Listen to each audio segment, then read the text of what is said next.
Good evening and welcome to this special meeting of the Council of the Municipality of North Perth. Our meeting date is Tuesday, May 16th, 2023. I'm Mayor Todd Kasenberg and I'll call this meeting to order. I ask the clerk to note our starting time for the minutes is 5:05 p.m. I do extend a warm welcome to councillors who are in attendance and to all of those subject matter experts who are with us this evening for this special meeting about housing and homelessness. But we do have a dilemma, and we're going to resolve that dilemma quickly and efficiently. Based on information about council availability, council member availability that we've received ahead of this meeting, I can both observe and acknowledge from messages that we've received that we will not achieve quorum in accordance with our procedural bylaw. However, our procedural bylaw does have a clause in section 5.7 that permits us to have an education and training session. And in brief consultation with my colleagues and with all of these assembled experts, we've decided that we'd like to proceed in that direction. So, first up, I am declaring that this council meeting has not achieved quorum and therefore cannot be convened, nor can any business be transacted. That does not exclude councillors from asking questions of those who are presenting to us this evening, but it does not allow us to advance any council business over the course of this meeting.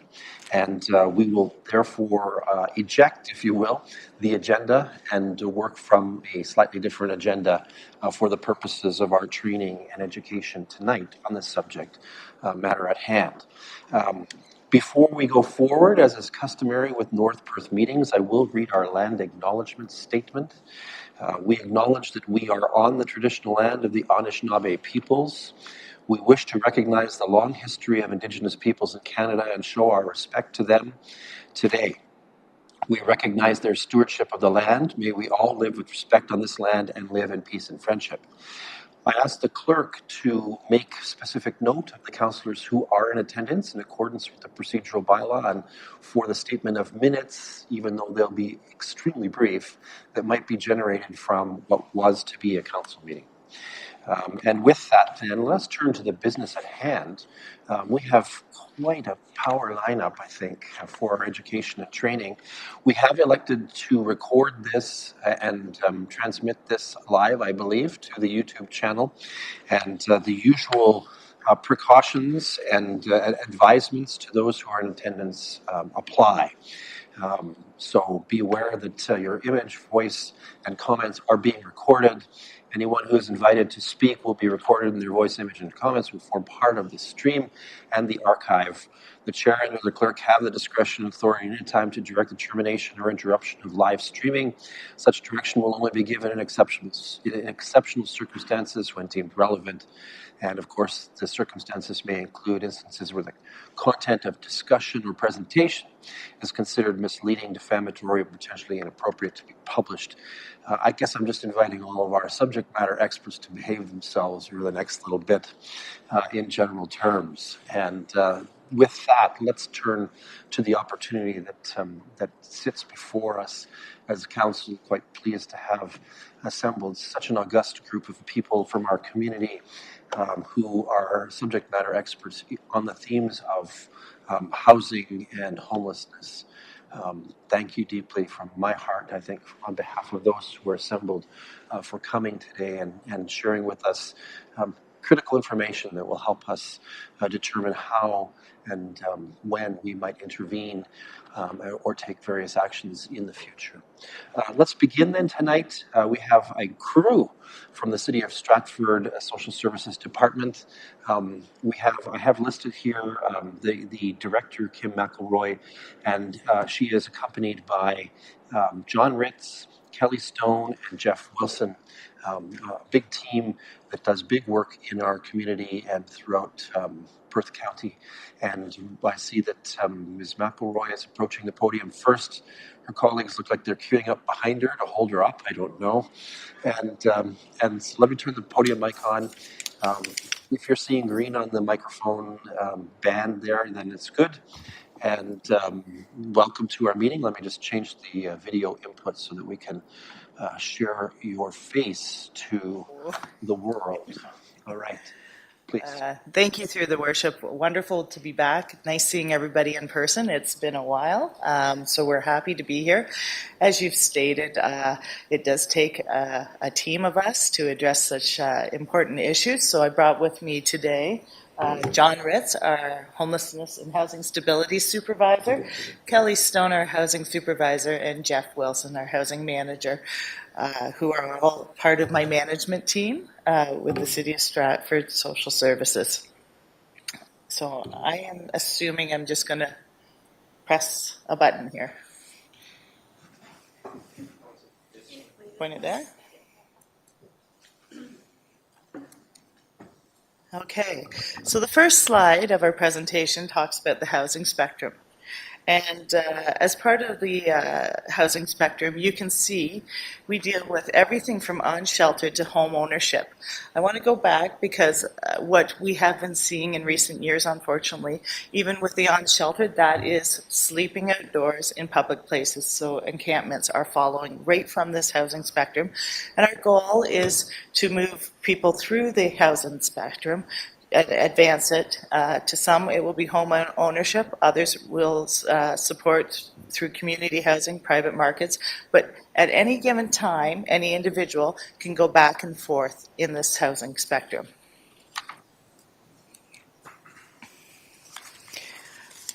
This is about, I think, the fifth council I've done this presentation to, and it's become very clear that we need to clarify terms and what the terms mean, because they're being used interchangeably as of yet.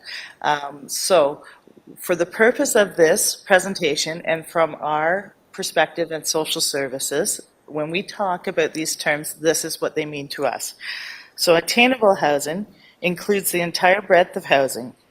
And back a few years ago, the CMSM did a definition that said housing that is affordable, available, appropriate, achievable, or actionable. And that was at the time the province did not have a standard definition of attainable housing. So as I spoke to different councils throughout Perth County, this is the definition we came to. I will say I expect the province to come up with a definition of attainable housing probably this summer, and we will convert to that one. But that's for how we look at attainable housing at this time.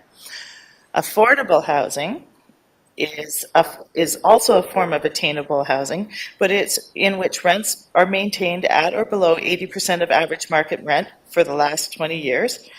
And built in both community housing and private market housing. And then finally, community housing is a form of attainable housing as well. It's synonymous with social housing or public housing. And it is owned and operated by nonprofit housing corporations, housing cooperatives, municipal government, and district social services administration boards. It offers RGI and or moderate market rent for eligible households. So the role of Social Services Department. We are a consolidated municipal service manager, which we refer and acronymize CMSM. We have a provincial designation, and we are one of 47 service managers in Ontario. We administer social services to residents in Stratford, Perth County, and St. Mary's. And the divisions that I oversee are Housing, Ontario Works, Children's Services, and in the City of Stratford, Anne Hathaway Daycare Centre. And the homelessness response bridges both Housing and Ontario Works.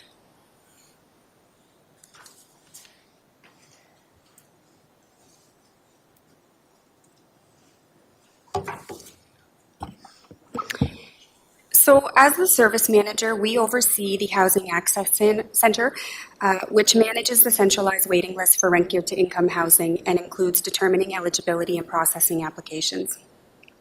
We provide oversight and support to community housing providers for 323 units, both rent geared to income and market rent. We administer rent support programs, including rent supplements, housing allowances, and other housing benefits. And we administer federal and provincial affordable housing programs such as the Social Infrastructure Fund, Ontario Priorities Housing Initiative, Investments in Affordable Housing, Canada-Ontario Housing Benefit, better known as COB, as well as 230 Britannia Street in Stratford and our Shop Fix sites. And then as a landlord, the Perth and Stratford Housing Corporation owns and operates 663 units in Stratford, St. Mary's, Listowel, Atwood, Mitchell, and Milverton.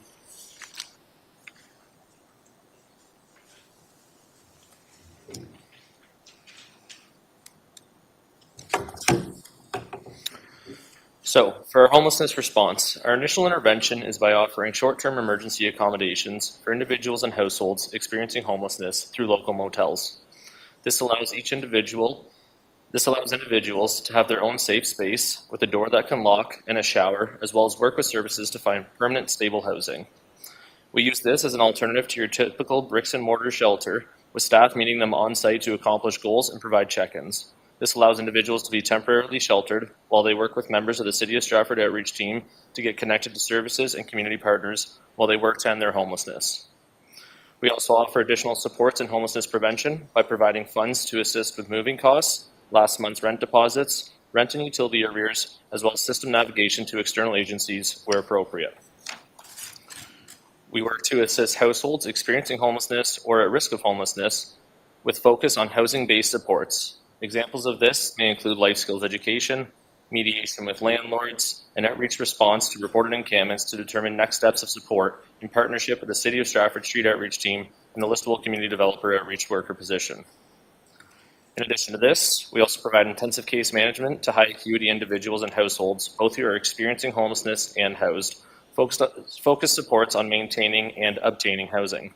These supports are provided through the City of Stratford's Intensive Housing and Community Outreach Coordinator, as well as the Supported Housing of Perth program. And finally, our Coordinated Access System for Homelessness Response.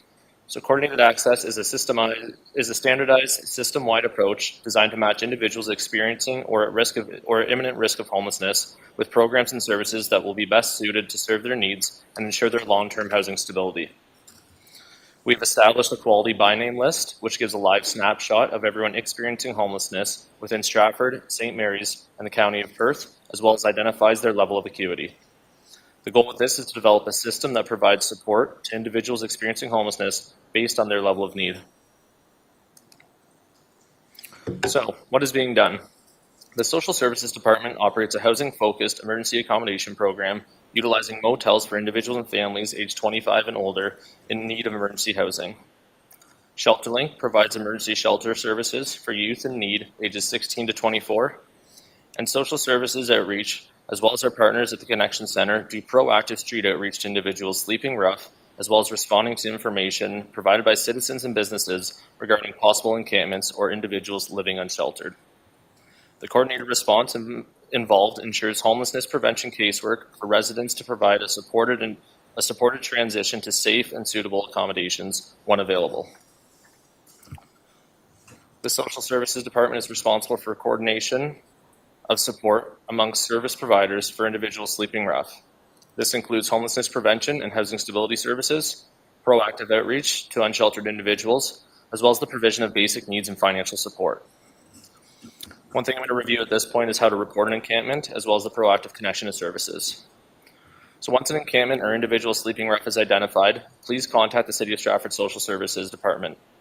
Please call 519-271-3773, extension 200, and advise that you're reporting an encampment. City staff will take the appropriate information, including location, address, a physical description of the site, the number of individuals or description of individuals at the site, and will request photos if they are available. Staff will follow up with the caller if additional details are required or permission to access the location of the encampment is needed. Other city departments, police, and partner agencies will provide details regarding active or potentially active encampments to the Social Services Department to ensure a coordinated and appropriate response. When made aware of an encampment through any channel, whether it's a public complaint, police contact, or a partner agency, Social Services staff map the location and site and either attend within 72 hours of being notified or contact our partners at Choices for Change and see if they can attend when we are not available. I'd like to remind everyone that if there's an immediate safety concern or you feel that your safety is being threatened at any time, to contact the Ontario Provincial Police.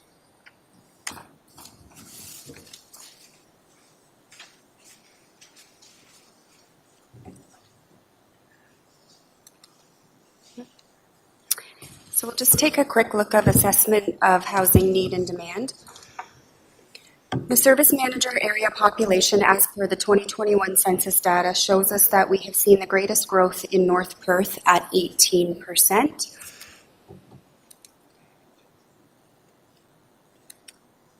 And in 2021, the median total household income for North Perth was $84,000, which is in line with the service manager area. However, is still slightly less than the provincial average, which is $91,000 per household.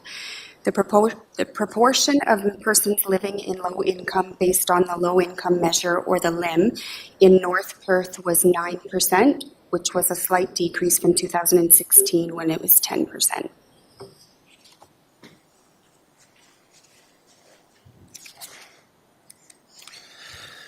Okay, so I'm just going to continue with a little bit of census and demographic information. So this is just taking a quick look at the types of households, the household composition we have in North Perth. And as you'll see, it's overwhelmingly detached homes in general, with just over 70%. And that the dominant household composition tends to be two-person households, 37%. So this is looking at the share of households which are owned versus renters, and you'll see that North Perth has a slightly higher renter ratio than some of the neighbours and that sort of thing, but it's not overwhelmingly out of line with Stratford or neighbours as well.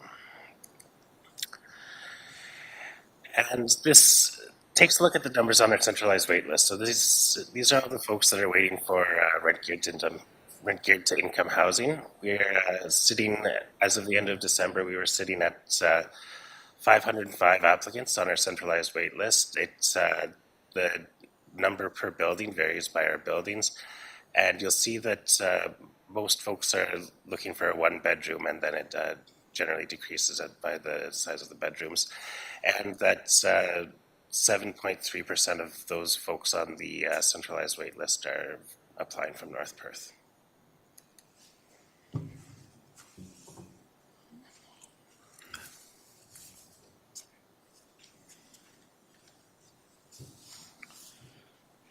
So on this slide, you will see some of the results from our homelessness enumeration, which was completed in 2021. So as of December 31st, 2022, we had 129 households experiencing homelessness in the service manager area, with 52% identifying as male, 39% as female, and 5% as non-conforming or not responding about their gender identity. As you can see from this slide, 70% of the individuals identified as high acuity. With this, we are looking to connect individuals to supports that match their level of need, while 28% of respondents were determined to be of moderate acuity and 2% low acuity. 93% were experiencing chronic homelessness, meaning their length of homelessness exceeded 6 months. This highlights a need to focus on rapid rehousing of individuals with supports attached.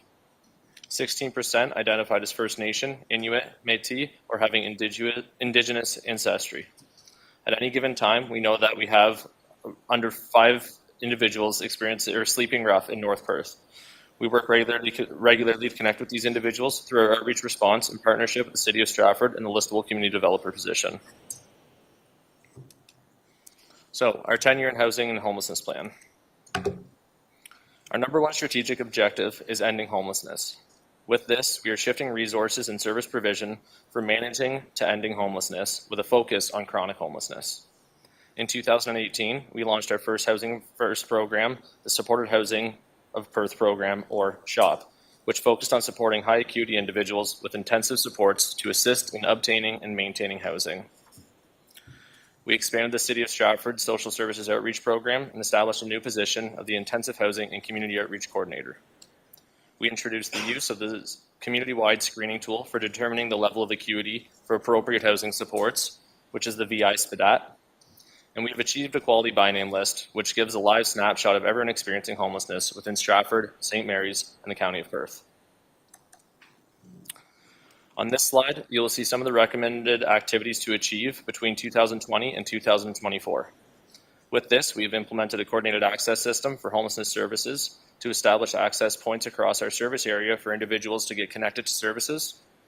We've strengthened our eviction prevention programs to clients supported both in the private market as well as in the Perth and Stratford housing buildings by expanding our outreach and intensive outreach positions, as well as rethinking some of our strategies and responses to individuals facing eviction. This month, we'll be internally launching HIFIS 4 to improve data management and community planning before expanding its use to community partners. We have adapted our emergency housing accommodations to be housing focused and expanded our services available. We've also expanded our outreach services to assist the outreach team across our service area through the implementation of additional community developer positions in St. Mary's and Listowel so far, while still serving all of the communities within our service area. And finally, we've expanded our services both internally as well as with our community partners to provide a range of homelessness programs designed to address all levels of need within our community.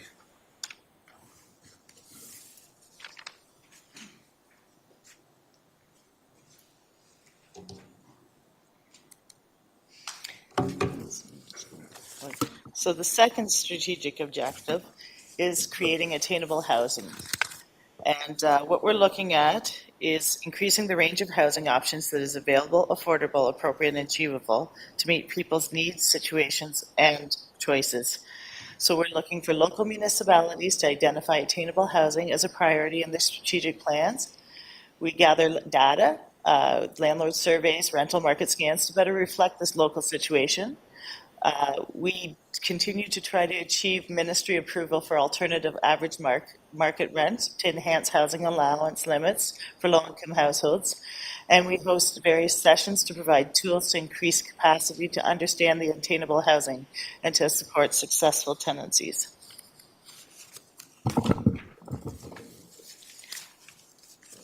And as you can see, we continue to work on recommended activities. We leverage municipal, provincial, and federal funding sources to create more attainable housing.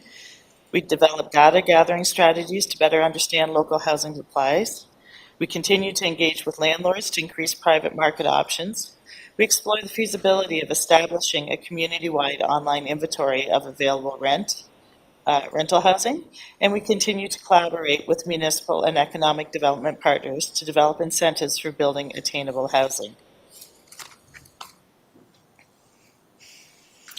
I believe this is pertinent, a question that one of the councillors has asked, so we put this for strategic objective 2. Since 2014, we supported the construction of 58 affordable rental housing units throughout Perth County, and we can see where they were. We've supported 49 households in affordable home ownership programs, and we've introduced 76 new rent supports through a variety of program and funding streams.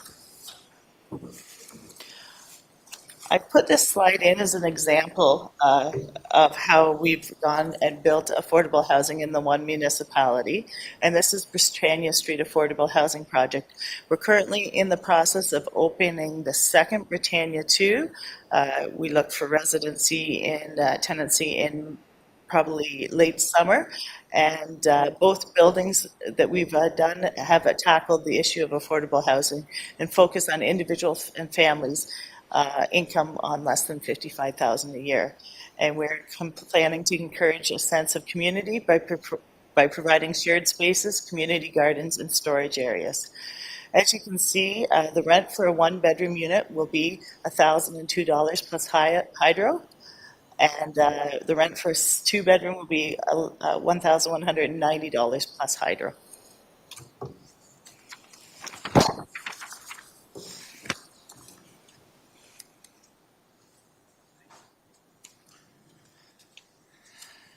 Okay, so just taking a look at our strategic objective number 3, which is sustaining community housing. So this is working with our partners in housing cooperatives and other buildings that's trying to continue those partnerships. So what we've done in the past is we partner with them to use our provincial funding to continue making improvements, capital improvements, and at the buildings to ensure that they're sustainable. And when we look at what we're looking at moving forward with our community housing providers, it continues to be a lot of capital projects and capital repairs as the housing stock is aging. So we will be partnering with them to undertake building condition assessments, which have the opportunity of providing potential for grants and partnerships with other levels of government. And we also are moving towards the end of their operating agreements, which was a partnership with the province. And as they do that, we look at how we can sustain those partnerships and keep those units moving forward.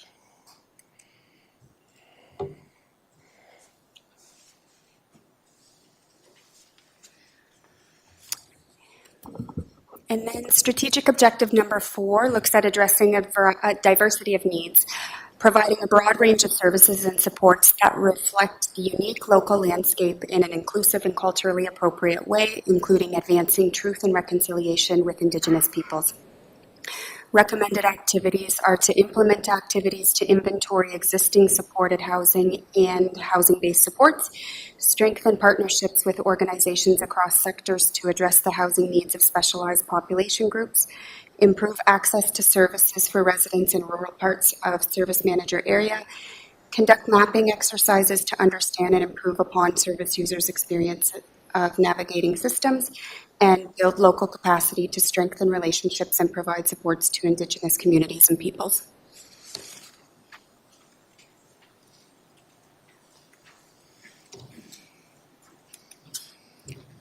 So the final slide speaks to the importance of community collaboration. As I said, we cannot do this on our own. The last few years have showed us that it takes our wonderful partners within the community. I'd like to thank the OPP for being here tonight. They're one example of who we closely collaborate in our need to address the housing and homelessness situation. Some things that we have had to look at since the pandemic is connection centers. So locally we have Hope Links, and it's funded with the United Way, from the United Way. We looked at the implementation of coordinated access, ensuring that all our community partners who have a mandate or a need within their programs to be on the same page and ensure that we have quality by name lists, so we understand the data that's going on in the communities. And finally, there's been a change in that we need to address rural homelessness as well. Up until a few years back, it was an urban issue. We know in North Perth, especially right now, that there is a need to look at it a little differently, urban homelessness. So I thank North Perth for partnering with us and developing the community developer role that has someone on the ground Monday to Friday here to work with their partners and with our CMSM. And we've done the same in St. Mary's. So it's again understanding the needs of the community. At this point, is there any questions? All right, I'll sort of take on the role, even though this is an educational session that I normally take on, I guess. Colleagues, let's look to you for questions at this point. Dave, yes, let me just go ahead. Yeah. Firstly, I might be on information overload here. Just bear with me, Kim. Wow. So just a question about I think I got my notes right. The RGI housing, you have 663. And then later on, there was talked about the centralized waiting list. Is there 505 names on that waiting list for those 663, or am I mixing? Yes, that is correct. Now, that being said, there's 663 rent geared to income units, and I'm going to look to Jeff because we have rent supplements as well of approximately, sorry? Just over 100 rent supplements as well. So, but it still means the waiting list is years long. Yes. Not months, years. Depending, if you go back to the slide, you can see there's some areas that may have shorter turnaround times, but generally speaking, yes. So we have to be creative and take a look at working with private landlords and adding rent subsidies to private market rates. Awesome, thank you. Okay. Thanks very much, and thanks very much for your presentation. There we are. Green light. Sorry about that. Thanks, Mayor Todd, and thanks for the presentation to you and your team, Kim. Just to go forward to Councillor Johnson's comments. So the 505 applicants that are on the centralized waiting list that I think Jeff spoke about, are those individual names or those households that are on there? Like, sorry, and through the chair, it's applications.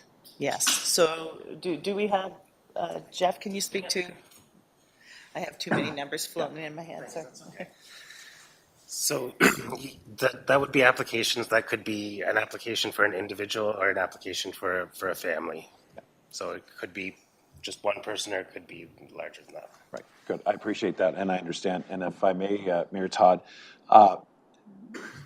the information I think, Kim, you shared regarding the number of units that have been constructed since 2014, and I didn't capture all the math, but anyways, I think I noticed 8 in Listowel, and I unless I missed them, I didn't see any others within North Perth. Is that right? I believe that is correct. Yeah. So I'm not looking at creating an issue, or maybe that is a challenge. I know housing and homelessness is across Perth County, and I know certainly within our context here, there's some 15,000 and X number of people as of the census. What are the plans to build more units through your agency here in North Perth? Have we got specific plans going forward as opposed to looking back, is my question. And I think it's great, by the way, the 2 projects that are in Stratford and Britannia. My mom lives up that way. We're in there regularly, so I see progress, and it's wonderful to see. I also would like to see some sort of progress up here in North Perth as well. So that's where the comment's coming from. Through your worship, there's a couple ways to look at this. So the answer is yes. What I encourage municipalities to do, first of all, we look at government grants. Right? So look at the grants coming through. We need, if you're looking at how we build, it has to be shovel ready, identifying lands that are shovel ready.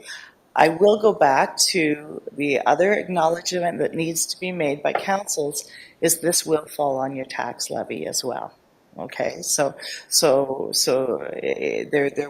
there's not enough grants or funding to the point where if you make the motion to put this much money on your tax levy, then that also helps with the affordable builds, and that's what you see across different municipalities happening. Is they're identifying that. So through Mayor Todd, so further in the conversation, we'll hear further in terms of the involvement of the municipality in terms of grant applications that we're making to hopefully make those things happen. But like you, we rely on our provincial and federal partners to come forward. And there's some frustration in that respect, and I think we share it across the board here, is that there's plenty of talk in terms of the realities of announcements and so on.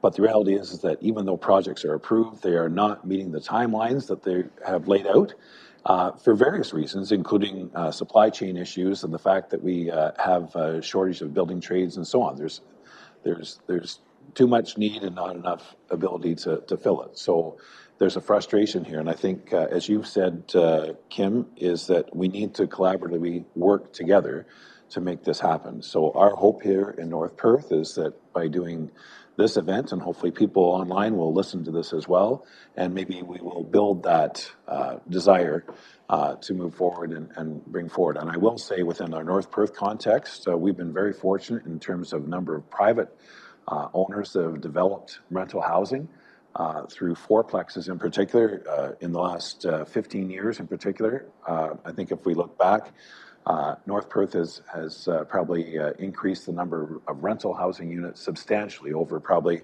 most other municipalities within the county. So I know that based on my previous involvement in the planning department for 30 years. So thank you. Thank you, Councillor Rothwell. I do want to add, knowing that there's a strong rental market, the engagement with private landlords is very important as well, because then again, if they're willing to work with us, we are able to sometimes give subsidies if the rent is above. So we are able to work together that way as well. Thank you. just, I'm going to call on my other colleagues, but just on that point, how far does subsidy go?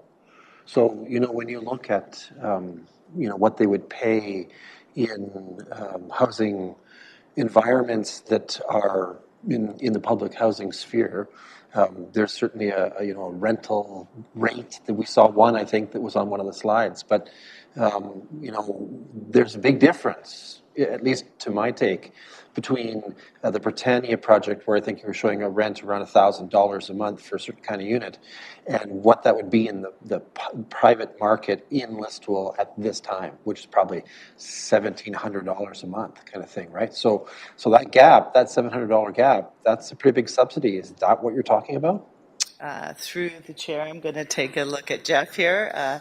It is hard to answer that question, depend on income level. So we've got to be there. There is a formula, but Jeff, maybe you can answer.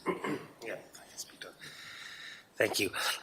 So there is a formula and there is a limit to what we are able to subsidize. That being said, we are looking at some changes with our rent supplements that might take into account different rent levels, like as you say, when rent might be $1,700 or something like that. We're looking at seeing if we can adjust our practice so that we can look into that with the recognition at how high rent is right now.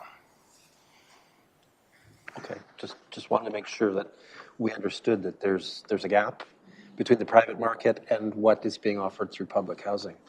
Okay, let's go to Mark next, if I might. Hold on, let me just get the mic. There we go. Yeah, thanks through you, Mayor Todd. Thanks for your report. So what would you say is the biggest roadblock from getting people from that are sleeping rough to an emergency shelter? Through the worship, another hard to answer question to ask. We take an individual case plan approach. Do we understand the need for more supportive housing? Absolutely, as well. So some individuals require supportive housing to make that transition. So that's one of the barriers we're dealing. Housing's a complex issue, and it's again looking to the Ministry of Health as well to be strong partners with us. Thank you. Through you, Mayor Kaysenberg. Thanks, Kim and your team. Great information for us to continue to digest. Just wondering, could we have a copy of the slideshow later on? That'd be great. Thanks. It's great to kind of go back and review. The second question I have is, if we were, as a municipality, going to take the steps to, put a project in place through our initiatives, from your best advice, what would be a place to start in terms of the type of housing? So you identified there's community housing, there's supportive housing. Do you know what I mean? I'd like to know from your opinion, what do you think would be our first step? So through your worship, the first step I think would be identifying the land available, Right. Looking at the number of units, right? Again, there's a lot to be said for mixed use housing as well. Mm-hmm. So again, once we kind of take a look at, you can tell from the homelessness that the high acuity is concerning. That shows that there are multiple individuals who are sleeping unsheltered with high acuity, high needs. So, I mean, that can draw a fairly straight line to that, but again, it will take multiple funding sources and multiple partners to achieve that type of operation. But we're willing to sit down with the planners and look at that with your staff. If I may. So would that mean, for that type of support, would that be considered community housing? Community support housing? How would you define that? Through you, Chair, the way I define, so community housing as our RGIs, that's gone from public to social to community. Right. Supported housing or supportive is usually when you have support workers in 24/7 or part of the day. So it will not only be capital costs associated, it's operational costs as well. Okay. Let me ask, just to build on that then, I mean, you mentioned high acuity individuals. Do you think in North Perth that is sort of the group that is most at risk, most underserviced at this point in time? Through your worship, I wouldn't single out North Perth on that. I would say it is a provincial problem. Okay.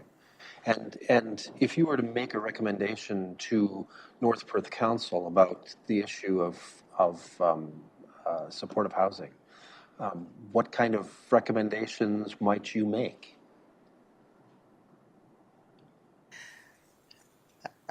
Through your worship, I would say I would start investigating what that would look like for this community, where the funding sources may be, and who your operational partners may be in this task.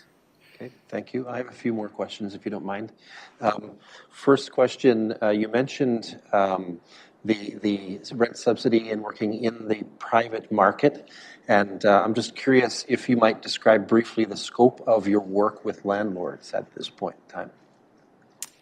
Through your worship, that has changed in the last couple years because of the vacancy rates, the low vacancy rates. So we do ask that if a landlord is wishing to rent and looking, then we ask that they call in. We do have staff that are keeping an eye out on the market and trying to engage with landlords. We have in the past had landlord information sessions as well. So those are the type of activities that we have done in the past, but I would say the low vacancy rate has put a change in that and makes it more challenging for us. Do you find it difficult to sort of maintain a master database of landlords? Is that part of the challenge? Through your worship, I don't think it's a matter of maintaining the master database, it's maintaining landlords at this point. If somebody moves out, then there's multiple people looking to rent. Next question is about the Affordable Home Ownership Program. Can you offer any sort of general guidance or insight into what that was about? Through your worship, I'll have Jeff. See, Jeff. Stay there. Stay there. No, so thank you. That so the program is it's a forgivable loan, which helps with a down payment of for a home. So that's it in a nutshell. And there's a public application process. Yes, the application, the information's on our website for this program. Great, thank you. And one last question. This one is definitely for Kim. Do you from time to time issue report cards on your progress against the recommended activities that you showed from the 10-year plan? Through your worship, could you clarify that a little bit for me? You had a number of recommended actions, and it strikes me that tonight, over the course of your presentation, you've identified that you're making progress on many of them, but it would be really nice to have that quite visible in the public domain so that people can see what's happening on that score. Thank you. Through your worship, the 10-year housing and homeless plan has yearly updates to show the progress within it. And we're in our last year of it, so we're waiting for the ministry to see what happens next year. Great, and perhaps the department can share with council in the aftermath of this training session URL or something where we can share with the rest of the public where these annual reports are provided. Thank you. Yeah, thanks. We'll do one quick second round. Go ahead, Alan. Yeah. Thanks, Mayor Todd. I appreciate this. Just to follow up on the last question, you, Kim, thanks very much again. You've commented that this is the last year of the 10-year plan, so waiting for the minister to find out sort of what happens. This is the second 10-year plan, I believe. Is that correct? Through your worship, that I'm not sure. I need to go back because that predates myself. But Okay. yes, Well, anyways, is there expectation that we will have a new 10-year plan so that we can continue to make progress in that respect? Through your worship, there will be something that comes out, whether it be a 5-year, 10-year. I align it sort of along the lines of the community safety and well-being plan as well. So, yeah, I'm not sure. We're patiently awaiting the ministry's direction on this, so 2024, whether it be a large review or many reviews, but we will do something in-house as well. I think that's great, and what I'll say is that I think the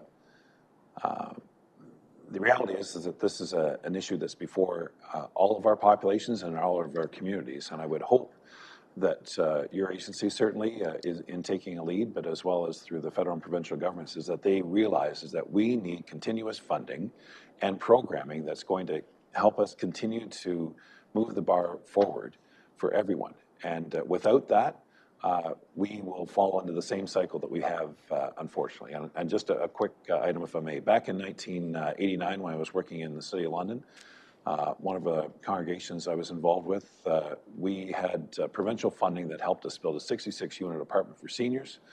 Our church had an additional 1-acre parcel that was deemed surplus. They created a nonprofit housing corporation, and that's how, through partnerships, we were able to deal with housing. We have not seen a program like that since. I would hope that we can realize the importance of that going forward.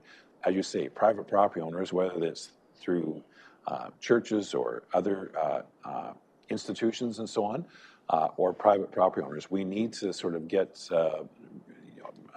broaden the tent and bring everyone in to address this issue. So that's my comment, and hopefully our province will see the wisdom in that. Thank you. Yes. Thanks, Alan. Chris? Just one other quick question about pertaining to the project. And I understand the City of Stratford, outside of your department, has invested in that. And is that both donation of land and long-term capital and operating? Through your worship, yes. It's a donation of the land and the capital, yes. And is there an operating? We're going to look at the operating, yes. Okay. And certainly the City of Stratford has invited all the lower tiers in Perth County to take a look at that project too. So I'm very grateful to that, but we'll be bringing back some information in the near future. I'll offer another comment, slightly question, I suppose. Following on Alan's question and comments earlier, one of the things that I walk away with from your presentation and your comments, Alan, is that we might need to be a bit more muscular in our advocacy to the province and to the federal government around how they fund and finance and work with various groups and parties that are interested in this.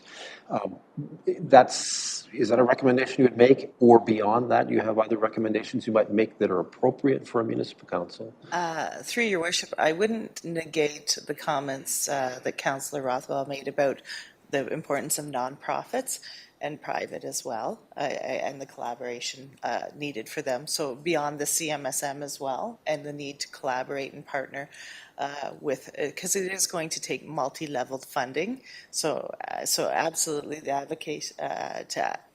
advocacy to the provincial and federal governments, but also the acknowledgement that the nonprofit housing is going to be an important key component to move forward with some of this. Do you feel, my last question, do you feel that the nonprofit housing entities sector, I'm not sure what the right word is, but I hope you'll get my intent, is particularly robust at this point in time? Through your worship, I would like to say that there are some key nonprofits to work with out there. Okay, thank you. Any last dying to know questions? Leanne, one more? Thank you. Through you, Mayor Kasenberg. Kim, can you just tell me a little bit more about the changing demographics? I'm very concerned about our senior population who are on fixed incomes. And traditionally, they've been okay in terms of housing, but are you seeing more needs in that particular demographic, or any other demographics that are kind of popping up to you that you're seeing a need? Through you, Chair, I will speak. The demographics that we've spoke to are the complex needs, the high acuity. The seniors, again, I'm just going to look back. Jeff, have we collected data on any seniors?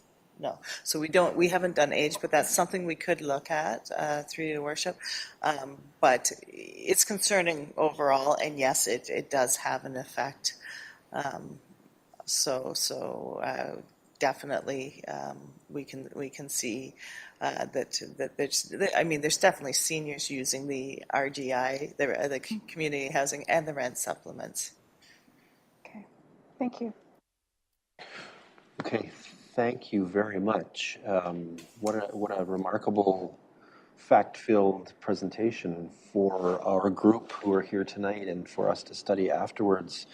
What I'm hoping staff is doing from North Perth is tracking some of the sort of hints and suggestions that might be recommendations for action that are emerging from this. And I'm going to sort of give the clerk my immediate sympathy. I think perhaps some of you, and maybe Jessica too, some of the other presenters might have been told, like, oh, you'll be on it roughly this time, and this is how tight it will be. But that one, I think, we dragged out a little bit longer, perhaps, than was anticipated. We apologize in advance for holding you a little longer, but we sure are grateful for the information, and I hope others who are presenting to us tonight found that as useful as we did in terms of building a sense of what's happening. Okay, why don't we call next on Jennifer Richardson, who is a real estate broker in the area, and she's going to share with us some information about local housing real estate market trends. Jennifer, thank you for coming tonight. Yeah, good evening, through your worship. Good evening. Thank you, council and staff, for having me and inviting me. Thanks, Jessica. I feel like I'm on the complete flip side of what we just talked about because I'm really going to speak more to the public sector and what's going on in a more traditional real estate market here in North Perth. So just a quick bit about myself. So my name is Jennifer Richardson. I have been a full-time real estate agent and now broker for the last 15 years. Formerly, I was at Kempston & Worth for a long time. You guys all know that brokerage. They're amazing, and have been a top producer there until last year when I switched to another brokerage called eXp Realty and formed the Renew Real Estate team, which I am the team leader of. Personally, we have tons of experience, my husband and myself, in the real estate market, various forms. We've been the landlord, we've been the buy, sell, flip couple, and I feel like we've dabbled in a little bit of everything. And so I feel like I'm bringing forth not only some personal experience, but also my professional experience as well. I help about 40 to 50 families per year buy and sell real estate, so I'm in it to win it. And I really do focus on every age bracket and price range, from first-time home buyers all the way through to last-time home sellers and everything that goes in between. So I feel like I have lots to offer you guys. So I want to just speak quickly to what's happening in the current market, some statistics and prices. If you haven't really been active in the real estate market, I always say I buy and sell houses every day, but for the most part, you know, the average person is only buying a house every 3 to 5 to 7 to 20 years. So it might only be in your lifetime, you know, a few times. But currently right now in North Perth, these statistics were the most recent April 2023 statistics. They were pulled from the Huron-Perth Association of Realtors as well as the Waterloo Region Association of Realtors, because these two real estate boards are where the majority of our data comes from.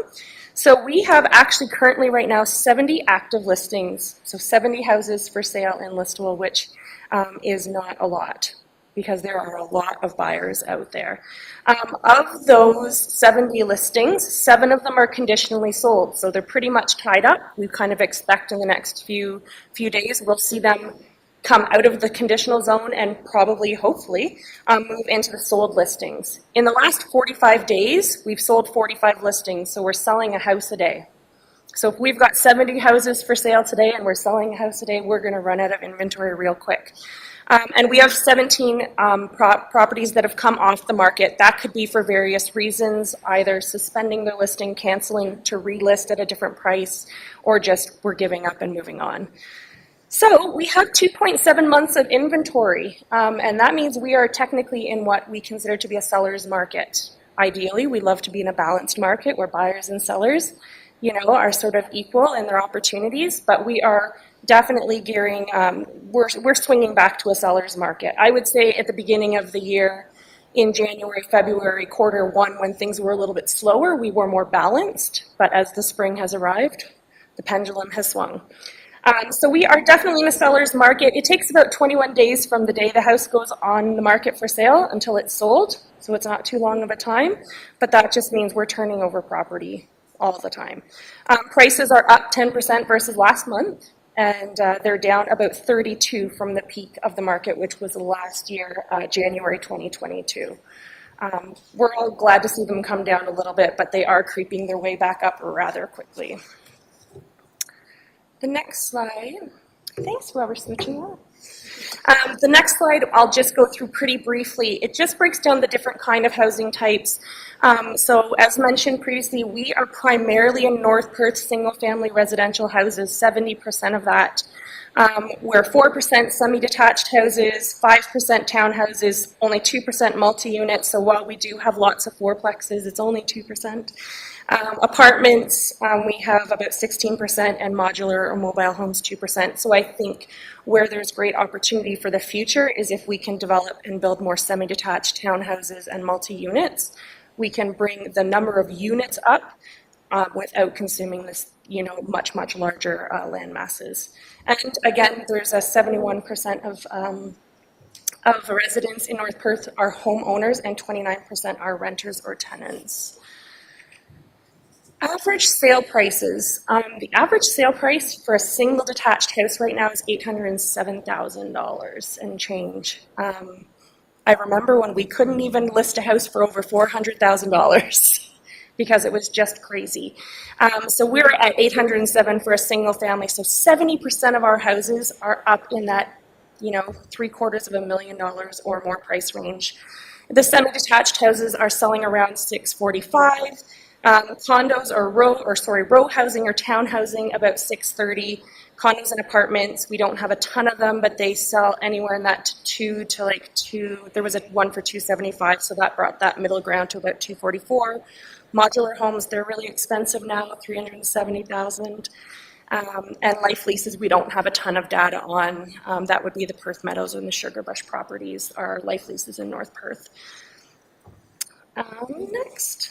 Historic trends. So you can see the population in North Perth is climbing. In 2011, the census report reported 12,631. 10 years later, we're at 15,538. And I think we all know that with the development and new builds that have been going on, that population is going to be up quite a bit more, even by 2026, which is when our next numbers will come out. So interesting, as the population is going up and our housing is going up. Our housing price, the average price was $224,000 just 10 years ago, and now the average price for across all housing types is at $695,000.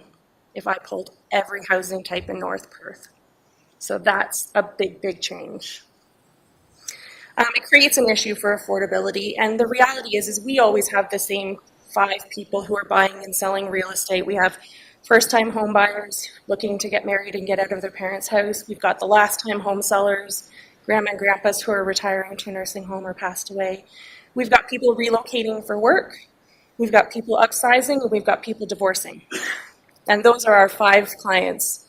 They never change. It doesn't matter what the real estate market's doing, what prices are doing, what interest rates are doing. Those 5 people are constantly moving in our market. So our market's always going to keep on going. So what we're seeing right now, current trends, is we are seeing the interest rates stabilize. Quarter 3, 4 last year and quarter 1, interest rates were on the climb. That brought a lot of anxiety for buyers, even homeowners. Where's the interest rate going to stop? When is my mortgage payment going to stop going up? How can I figure out what can I afford? So as we've seen those stabilize the last couple months, we have seen a return of first-time home buyers to the market, which is great. They really propel and momentumize what's going on. So that's great. We're happy to have them back, and happy to get them out of mom and dad's basements as well. Houses priced under $500,000, that's typically where those first-time home buyers are purchasing. Those sell real quick, multiple offers, and really that's where people are entering the market these days, which is, for some of us people who have been around a little bit longer, that's a lot of money for your first house. My first house in Listowel was at $104,000 on Davidson. What else we are starting to see is we're starting to see some underpricing or undervaluing of the market pricing. That is also bringing back the bidding wars, bringing back multiple offers.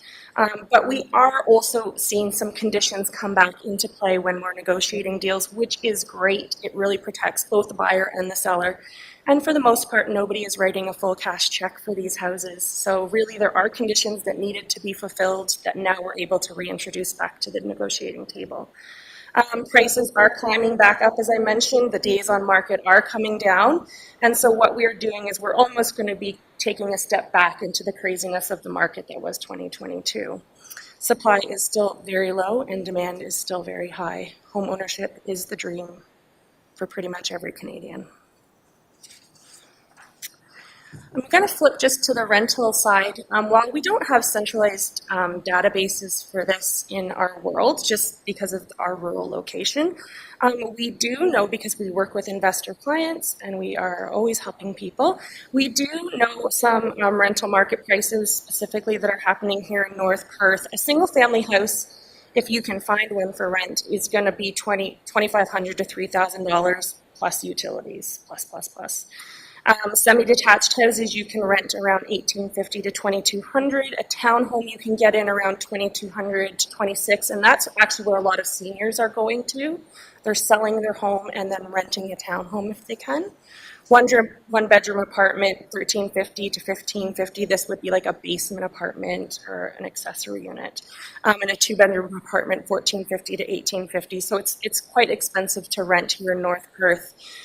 Barber Street condos, there's a lot of those that come up available for rent. A bachelor is $1,145 and a 3-bedroom is $1,445, and you still would need to pay your hydro on top of that, which is also your heat source. And usually you can get one parking spot there.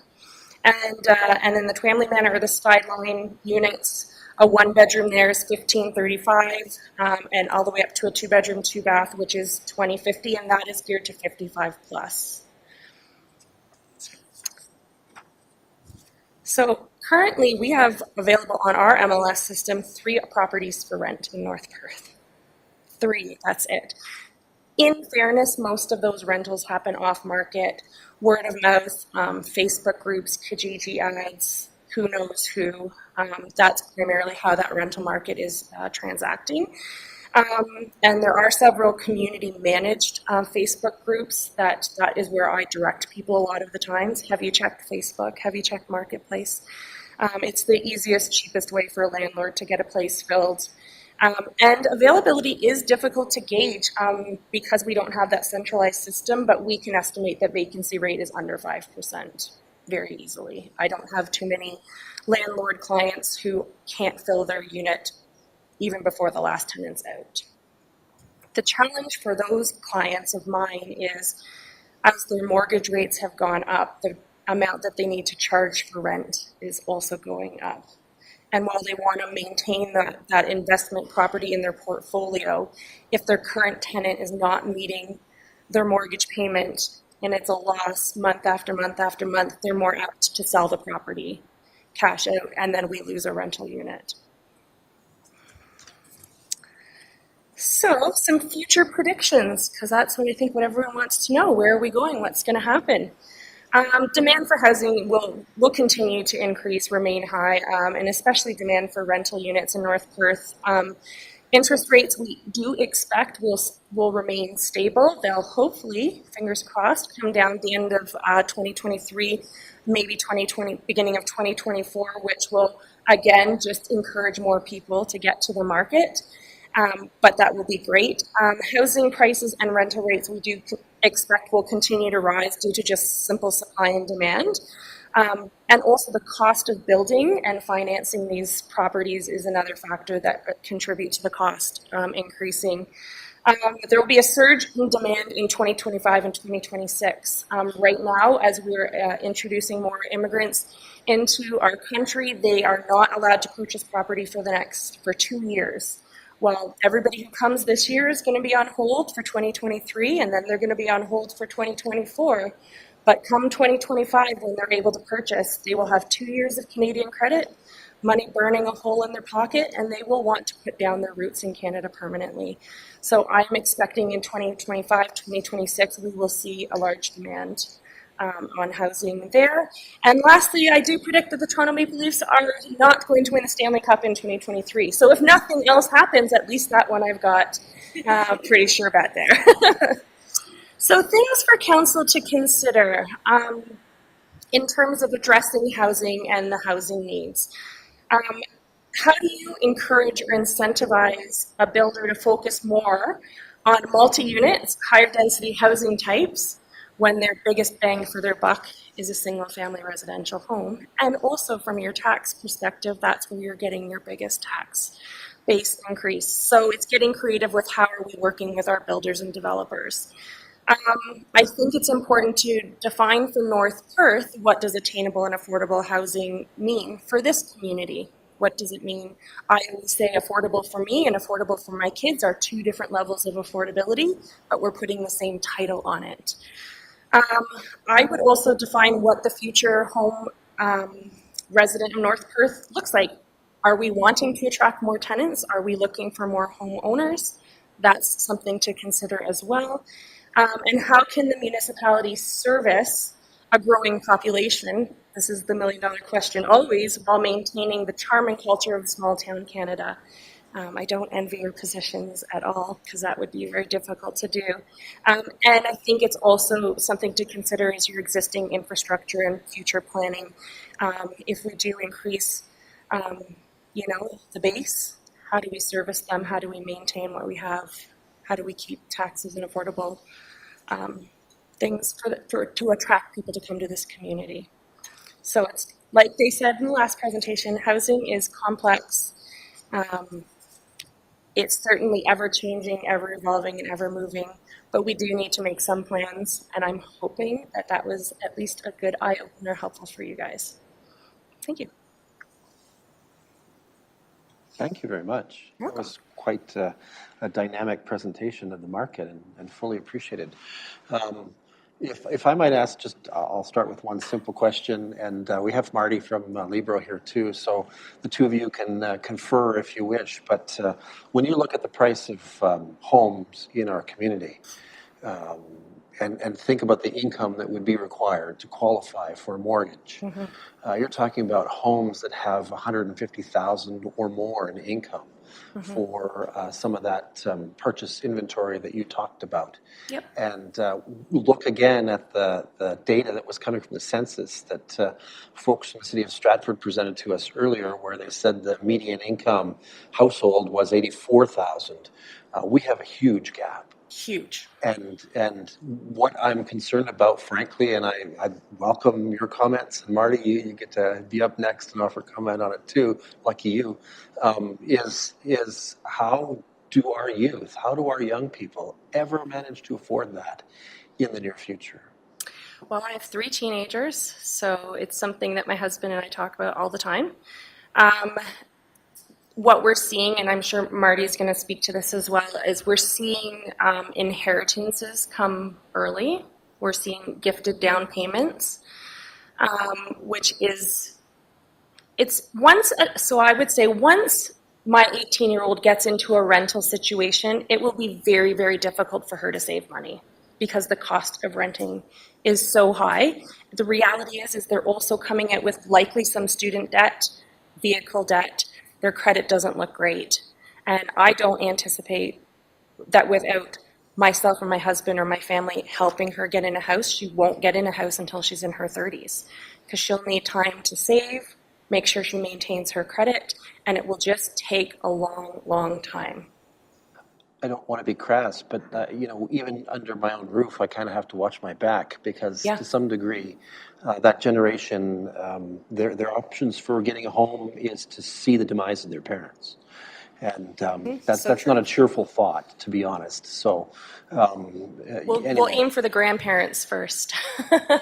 aim for the grandparents. There we But go. yes, gifted down payments is the easiest way for them to sort of get into that market.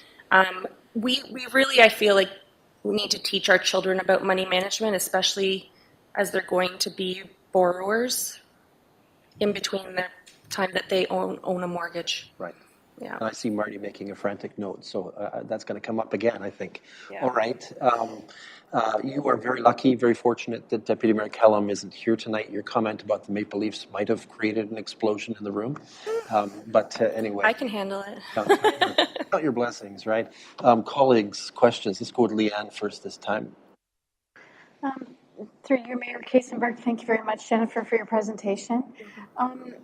I'm not sure if you have any information about this, but there has been some talk around some kind of limitations around house wars, like house bidding wars. And if there would be any kind of government intervention with that, do you have the pulse of that at all? I'm just curious. Yeah, through your worship, yes, there is new legislation coming in for to replace the Real Estate Business Brokers Act, which is our governing act, and as well it manages our code of ethics. So there is that will be replaced with something called TRESA.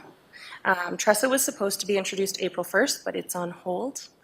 And one of the components of that is going to address some of the bidding wars or multiple offer situations and offering an option to make that information public. For example, if I'm the seller of the house and I have 3 offers on my home, I'm the only one that sees those 3 offers.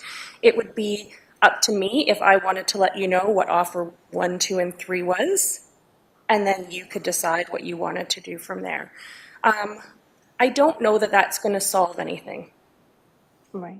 Because typically, the way we advise people when they're entering into a multiple offer situation, when they're the buyer, is that you're going to make the best, strongest offer you're willing to, and it will be what it's going to be. Ultimately, when the seller is presented with 3 or 4 or 20 or 55 different options, they're just going to determine what's best for them and move on. So even if they do, it's called the open offer presentation. If they do elect to do that, at this point they may not do that. If they do elect to do that, I'm not sure how great it will be. In BC, there is legislation that there's basically a 3-day cooling off period that they implemented. So if you got all caught up in the frenzy of offering and you made a crazy offer and then you regretted it, you had 3 days to rescind your offer. That I just read an article on that this morning, and it seems to be backfiring left, right, and center. All it's doing is helping investors put in multiple offers on multiple properties and then picking the best one after 3 days and pulling the other ones back. I think with multiple offers, it falls on realtors to really advise their clients, advise them, number one, their options, but really help them understand the risks.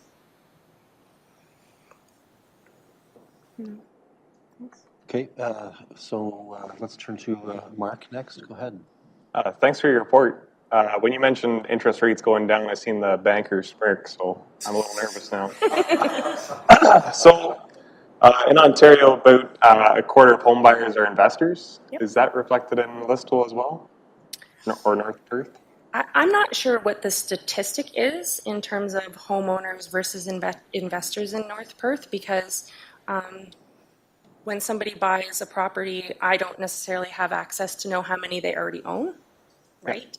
And I'm not sure. I'm sure through the land titles, they could probably pull, who owns 3 or 4 or 5 properties. There's probably a way to get that information. I just don't know. I know I have an awful lot of investors that own property in North Perth. Yep. Yeah. Thank you. You're welcome. All right, Dave, you got anything?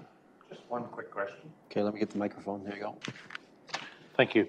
Are we seeing any houses come back on the market that were bought at the peak and now people can't afford them? You know what I mean? They bought when things got overheated there, and Yep. they were selling for way too much. Yeah. Now, are we seeing people that are in financial trouble that can't make payments and those houses are coming back on the market? I would say at this point, no. When those, and you'll speak to this, I'm sure as well, when those people bought those or qualified for those mortgages and the interest rate was 2%, they all qualified for an interest rate of 4%. So we knew that they had the ability to make that payment should the interest rate go to 4. I think that was great planning on the back end of this, knowing that interest rates couldn't stay as low as they were for any length of time. And 4 traditionally has seemed to have been quite a healthy number for interest rates to be sitting in and around. I will say that there are probably people who are feeling financial distress, who maybe bought 2 years ago and now things are just getting tight because not only is their interest or their mortgage payment up, but gas is up, groceries are up. The other thing is a lot of people created hobbies during COVID. They created camping and snowmobiling and four-wheeling, and all those things have a cost to them. And at this time, it's sort of the decision of, are we going to give up some of the hobbies so that we have a little bit more flexibility in our monthly, budget? I think where we'll see people get into trouble is if they start making the decision to not give up anything. And I can actually see that happening first. But I would not say at this point we have people in financial distress. I would also think, too, that where we'll see that those people have to make some very serious decision is when their mortgage term comes up for renewal. So we've got a few more years for that to happen. Thank you. Okay, Alan? Thanks very much, Mayor Todd, and thanks very much for your presentation, Jennifer. Welcome. The one statistic that you had were our average housing listing price, I think, was down some 32% since the peak of January 22. So just speaking to Councillor Johnson's point, so Joe and Jane bought a property January 2022 at X. 5 years' time, if all happens correctly, they go to refinance. They're going to have an issue, aren't they, in terms of refinancing what they had at, let's say, our number is 800,000, and now the property is worth whatever 30% less of that is, 690. Yep. They're going to have an issue. And there won't be a loan because there'll be plenty of others that are there. It's a good news story in terms of those that stayed out of the market. Yep. And now they're coming back in. I know personally, in terms of our own family, we've got 4 children, our oldest of which has just got a property that closes in July, but that's in the Kingston area, and prices there came down some 25%. They chose not, and I never would have suggested in my lifetime, I would say to our children, if you can afford a house, you try to get in the market. Stay out was the answer, which goes against everything that I was taught. But it was the right answer because they would be in a struggle. And still housing prices are sky high. Nevertheless, there they are. But that drop is significant. It still, as you said in your presentation, is going to be a challenge for many at reaching that number because of, as the mayor said, what our numbers are. I mean, that's our reality. And with respect, it's a supply issue, which you've talked about, and that's what we're trying to do, is try to address supply so we can do things. I mean, I know the province of Ontario's saying that they're doing everything they can. Frankly, they're not. But anyways, land supply is not an issue here in most of our municipalities. There are a significant amount of lands that are able to be developed. Our issue and challenge is A, building supplies, and B, contractors to be able to build. We cannot, even in our height of building activity, build the number of units that are being anticipated over the next 10 years by the province. I mean, even if everyone started swinging a hammer, we couldn't meet the 1.5 million they're talking about. So that's a challenge for us to talk to our trades, encourage, support, do things. And I appreciate your comments in terms of the numbers and to get the information out in terms of those that are coming to our communities that want to rent and can't find a place or whatever. And to your point, in terms of affordability, people are going to have to make choices in terms of, and whether that's an additional unit in their dwelling, perhaps they're overhoused, maybe they're a single or a young couple or an older person that has additional space. So we're in that process of encouraging, supporting people to consider that as an option. But in your listings, have you found any increase in number of units that are properties that have an additional dwelling unit coming on? Yeah, through your worship. Multi-generational homes or a home with an accessory unit, I mean, that should be an area of focus. It should be very easy to build those. Mm-hmm. I will tell you, working for a custom home builder, it is not very easy to build those because of this is the zoning and this is the way it is and that's the way we planned it and here's how it is. The multi-generational housing, it answers a living space, and it also answers and speaks to a cultural way of living. And especially as we're introducing more immigrants, and that is a cultural way of living, is living with the in-laws or living with having the grandparents live with you. It should be easier. And it will answer sort of basically two problems. It's going to help increase density, which I know there's a mandate for there, and it is going to answer, it's going to take a renter out of the market or another homeowner out of the market. I think that on your end, there's a great opportunity there to try and make it easier in North Perth because, to your point, we have lots of land in Canada. We have a lot of land in Canada, but it is that balance of using it well and also making sure we have the infrastructure to support the development. It's a balancing act always, right? Thank you. Yeah, thank you. To that point, there seems to be an attractiveness to single-family dwellings and even to estate lots, especially when people are looking at coming out of the city and moving to our country living, as you sort of talked about it. Yep. And, I think it's interesting that you sort of made the comments you just did, because the implications of what you said is that you would have a council like ours be more involved in saying no to those very low density developments and insisting that we increase density in plans of subdivision moving forward. I'm going to just ask you the simple question. Did I understand you correctly? Yeah, you sure did. Okay. I think you can have both. But I think to address the current issue and the current housing supply and the current housing demand, the answer is you need to focus on increasing the number of units. Right? If we had more availability, it would help bring the prices down.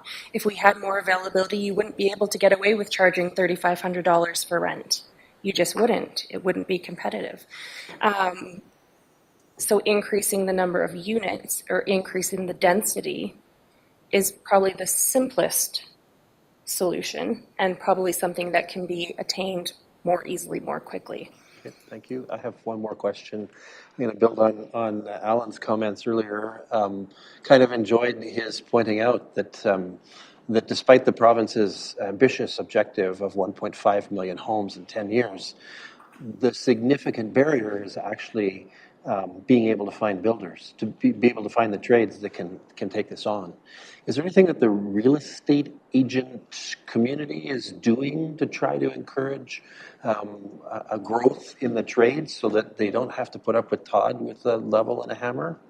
Yeah, that would be wonderful if we had that influence on people's lives. I think you will be hard to find a builder who's willing to build for less profit. Okay. A builder is essentially a business owner, and business owners are not not-for-profits. They are business owners, and what they got during COVID was they got very high profit margins, even though supply and demand was definitely an issue for them in terms of materials and trades. The way that the market increased really did quite well for them in their profit margins. And I don't think you'll see a lot of business people take too many steps back until they have to. In fairness, we need the builders. We need people to build these houses. We need people to have the financial capability, the skills, the know-how, and the willingness to build homes. It's not an easy job. Building homes is not easy, and there's a lot of risk involved with it.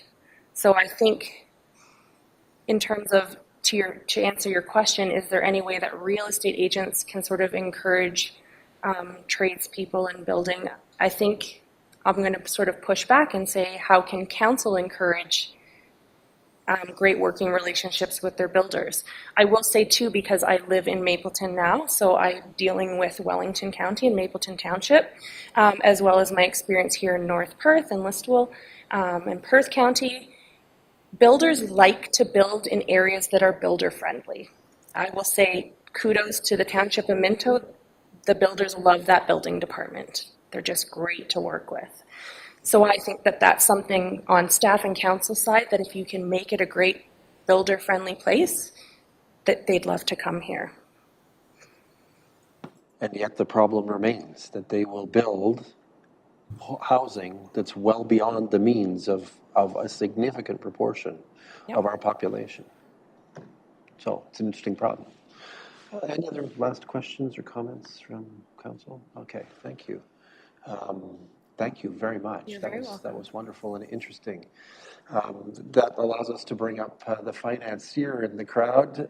Marty Rops is with Libro Credit Union, and we've been teasing him already tonight, but thank you, Marty, for coming forward and sharing with us some information on funding overview and trends and what you see in the economy. If you have a crystal ball, we'd all like to know that. Okay, no, thank you there, Mayor Todd. I will go one step further than what Jennifer said. I predict the Toronto Maple Leafs won't win the Cup in 2024, 2025, 2026. That's probably the most accurate thing I'll say tonight. Maybe, I don't know. And that is why you should be also extremely grateful that Deputy Mayor Kellum is not here. Anyway, I really thank you for the opportunity to speak. My name is Marty Rops. I'm the regional manager for Libro Credit Union, covering the Huron-Perth region. I've been working with Libro for 37 years now. I used to do more personal lending than what I do now, so what I'll be speaking on is probably more of a big picture, and will do my best to answer some specific questions as they arise.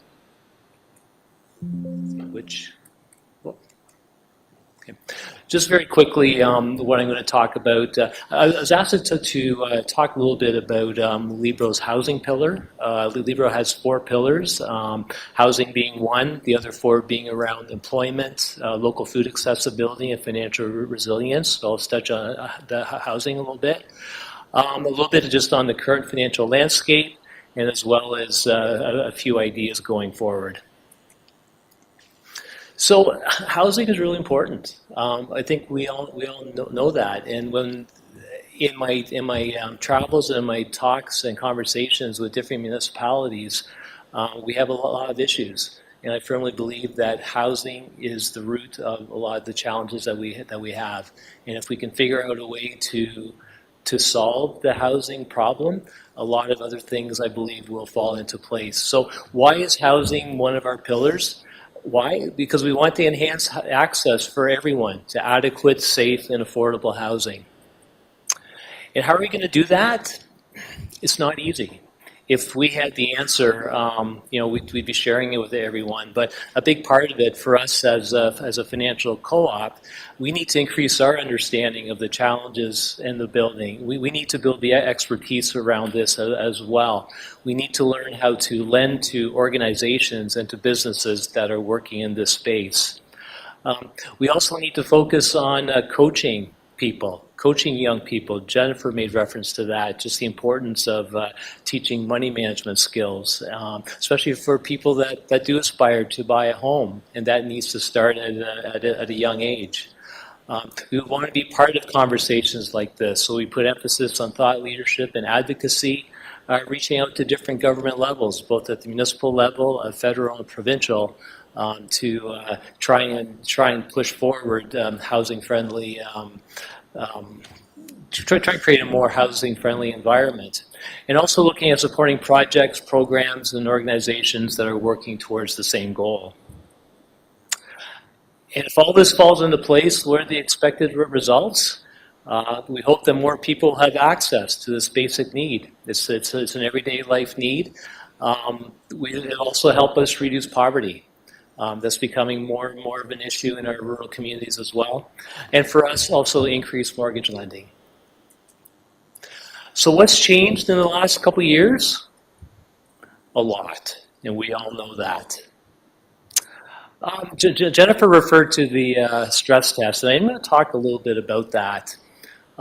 Why was the mortgage stress test created? As Jennifer alluded to, it's to ensure that potential homeowners are able to afford their homes if rates increase. We know that rates really bottomed out there a couple years ago. Theory being that helped to contribute to the high home prices. And the stress test is to help ensure that people are not getting in over their heads. Because a lot of times the lower rates meant that they qualified for mortgages higher than what they normally would have. And we want to ensure that they can still afford that same home if rates do increase. And that's the situation that we're seeing ourselves in right now. So how does the rising interest affect the stress testing? There is a formula in place for the stress test, and as Jennifer alluded to, we're at a point right now where whatever the interest rate is that a person is paying on their mortgage, it's that rate plus 2%. So that means that the income that they have, it needs to be high enough and the existing debt load low enough to be able to pay down the mortgage at that higher rate. It is a way to protect people, is what it is. A lot of people struggle with that. However, just in the environment we're in right now, I'm thinking a lot of people are kind of seeing things differently, and that, yeah, this is a good thing. At least the intent was good. So interest rates and inflation, and how the two are connected. Yeah, I apologize that this slide isn't very, very clear, but we've all known how quickly interest rates have gone up. So last year, 2022, the Bank of Canada rate was at 0.25%, and that jumped to 4.5% in 1 year. So that's an increase of 4.25%. If people are in a fixed mortgage, they're not impacted by that at this point. I know the question earlier was people that are, mortgages coming up for renewal, are they feeling the pinch? Possibly yes. I think when mortgage rates did bottom out, a lot of those people are at this point still in year 2 or year 3, so they still have a little bit of time to see what rates might do. People who were impacted though are people on variable rates. So basically their rates probably would have gone up over 4%. So when you take into account the stress test of 2% over, they're already paying more than what they had qualified for under the stress test. Very quickly, Economics 101, how does monetary policy control inflation? So the Bank of Canada, they're aiming for a 2% inflation rate. And we know that the rate last year was running much higher, over 8%. So when this happened, the Bank of Canada raises their rates, makes borrowing more expensive, and in the hopes of cooling things down and bringing inflation down. Now this takes time. It doesn't happen overnight. And what we have been seeing, and what the Bank of Canada is saying right now, is that the rate increases are working. So spending has declined, especially in housing and big ticket items like furniture and appliances. Job market continues to be tight, but there's signs that the higher rates are cooling it down as well. We all know the labor challenges that we have had here. I think our unemployment rate right now is sitting around 5%, which is the highest it's been in a while. We'll have to see if it stays there or if it starts to come down again due to a seasonal thing. So inflation is falling as well due to the lower demand for products. So this does discourage borrowing when you have a higher rate. Less borrowing means lower demand for housing and services. So in essence, less borrowing results in less spending, lower demand overall allows supply to catch up, and then inflationary pressures ease, which would mean lower interest rates. So it's just part of the cycle that we're in right now. But what does a higher mortgage rate mean for someone's ability to afford a mortgage? So very simply, a higher mortgage rate, the monthly payment has to increase to cover the additional cost. That means the maximum mortgage amount will qualify is reduced. And I just have a couple of examples here just to illustrate. So with this scenario here, again, we've got a qualifying rate of 3.59%. And at that point, I'm not sure what income it's assuming here, but we look at debt ratios as well. And debt ratio is basically the amount of your income that goes towards home and home expenses. And we would like to stay within 39% of total debt ratio there. So at a qualifying rate of 3.59, the maximum purchase price of a home, $481 per%. And again, this is just a scenario. I don't know what income this is based on. Rates go up to 5.59. That goes down to 393,000, so it drops down. And if rates go up a little bit more to 6.59, you're down to 359,000. So again, we want to see the higher interest rates are having the effect of lowering the cost of a home, but there's still the challenge of people being able to qualify for that. I'm going to skip through these next couple slides because Jennifer already talked about the what's going on here on Perth with regards to homes. So it's hard for people to afford a home right now, and a lot of it I think really goes down to coaching people if we can at early stages. Some new ideas that are coming out. So the government's come out with the first home savings account. A lot of hoopla around it. Personally, I'm not sure how effective it's going to be. Again, the maximum people can put in is $8,000. It's a lifetime limit of $40,000. If you're looking at a average home of $600,000 or $700,000, you're still not getting much of a down payment there. And there are some conditions on what constitutes a first-time home buyer. But it is difficult for a young person to be able to do this. Some scenarios where it might work. I look at our youngest son. A few of us have talked about our kids. He's going to teachers college next year. Thankfully, he wants to stay in this area because there's a real teacher shortage that we have. But for him to be able to afford a home, he's going to have to live at home for a while.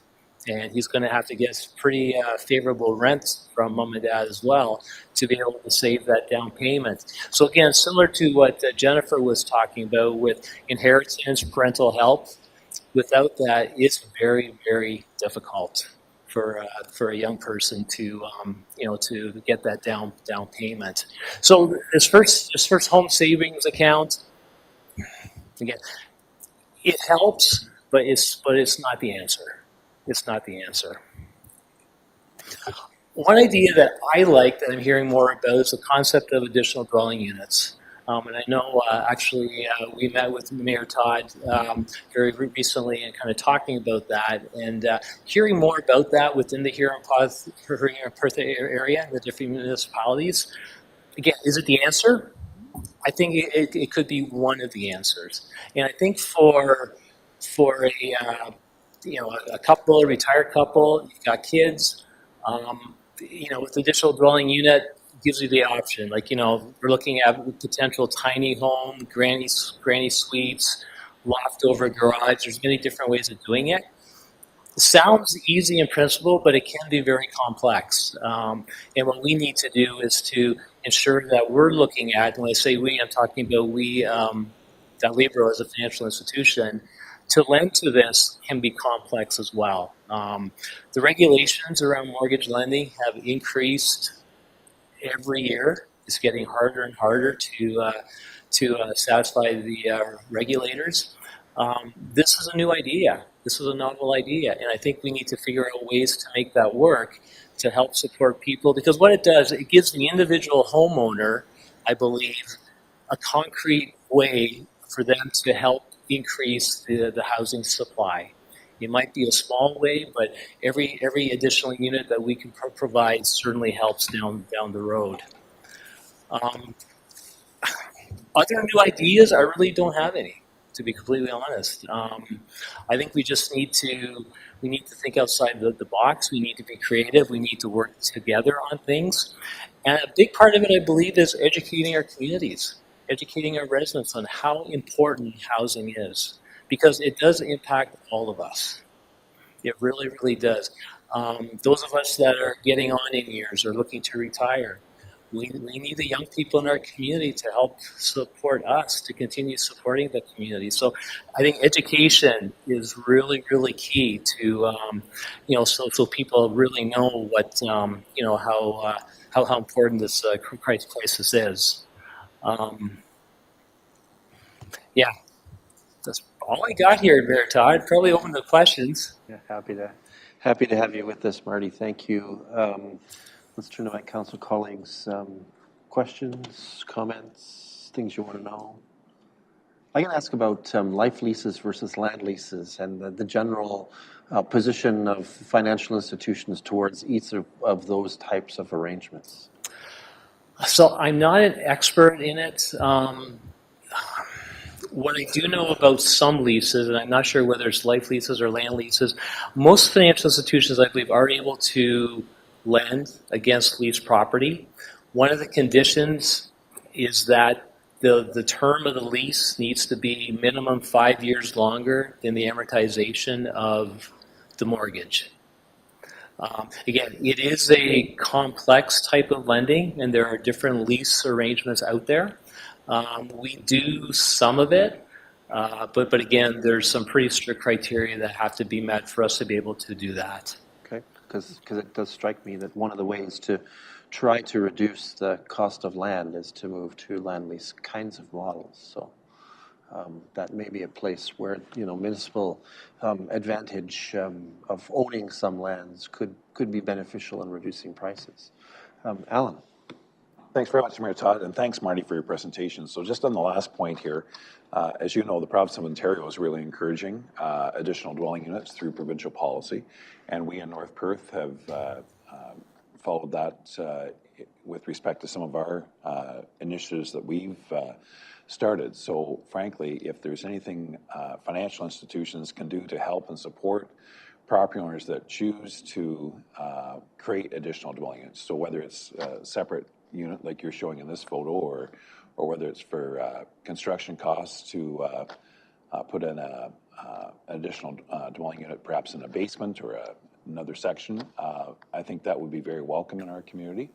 And I mean, presumably, if the province of Ontario is pushing this, there should be some support from the province in I know you're regulated federally. Is that right? Is that the banks are, credit unions are regulated provincially. Well, then that's even better.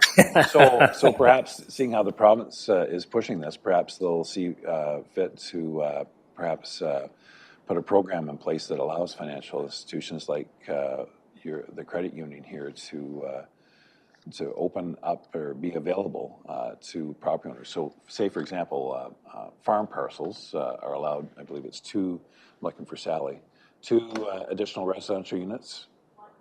One now, and now they're saying 2. Anyways, 1 currently, 2 to come. But if on farm parcels alone, I mean, if a tenth of farm owners would pursue that could help substantially, and whatever those costs would be, if they can get support to do that, which otherwise is just a straight loan at a higher rate as opposed to presumably a better rate, because it would be secured on the property. I would hope that it may encourage or support property owners to undertake some of these. So.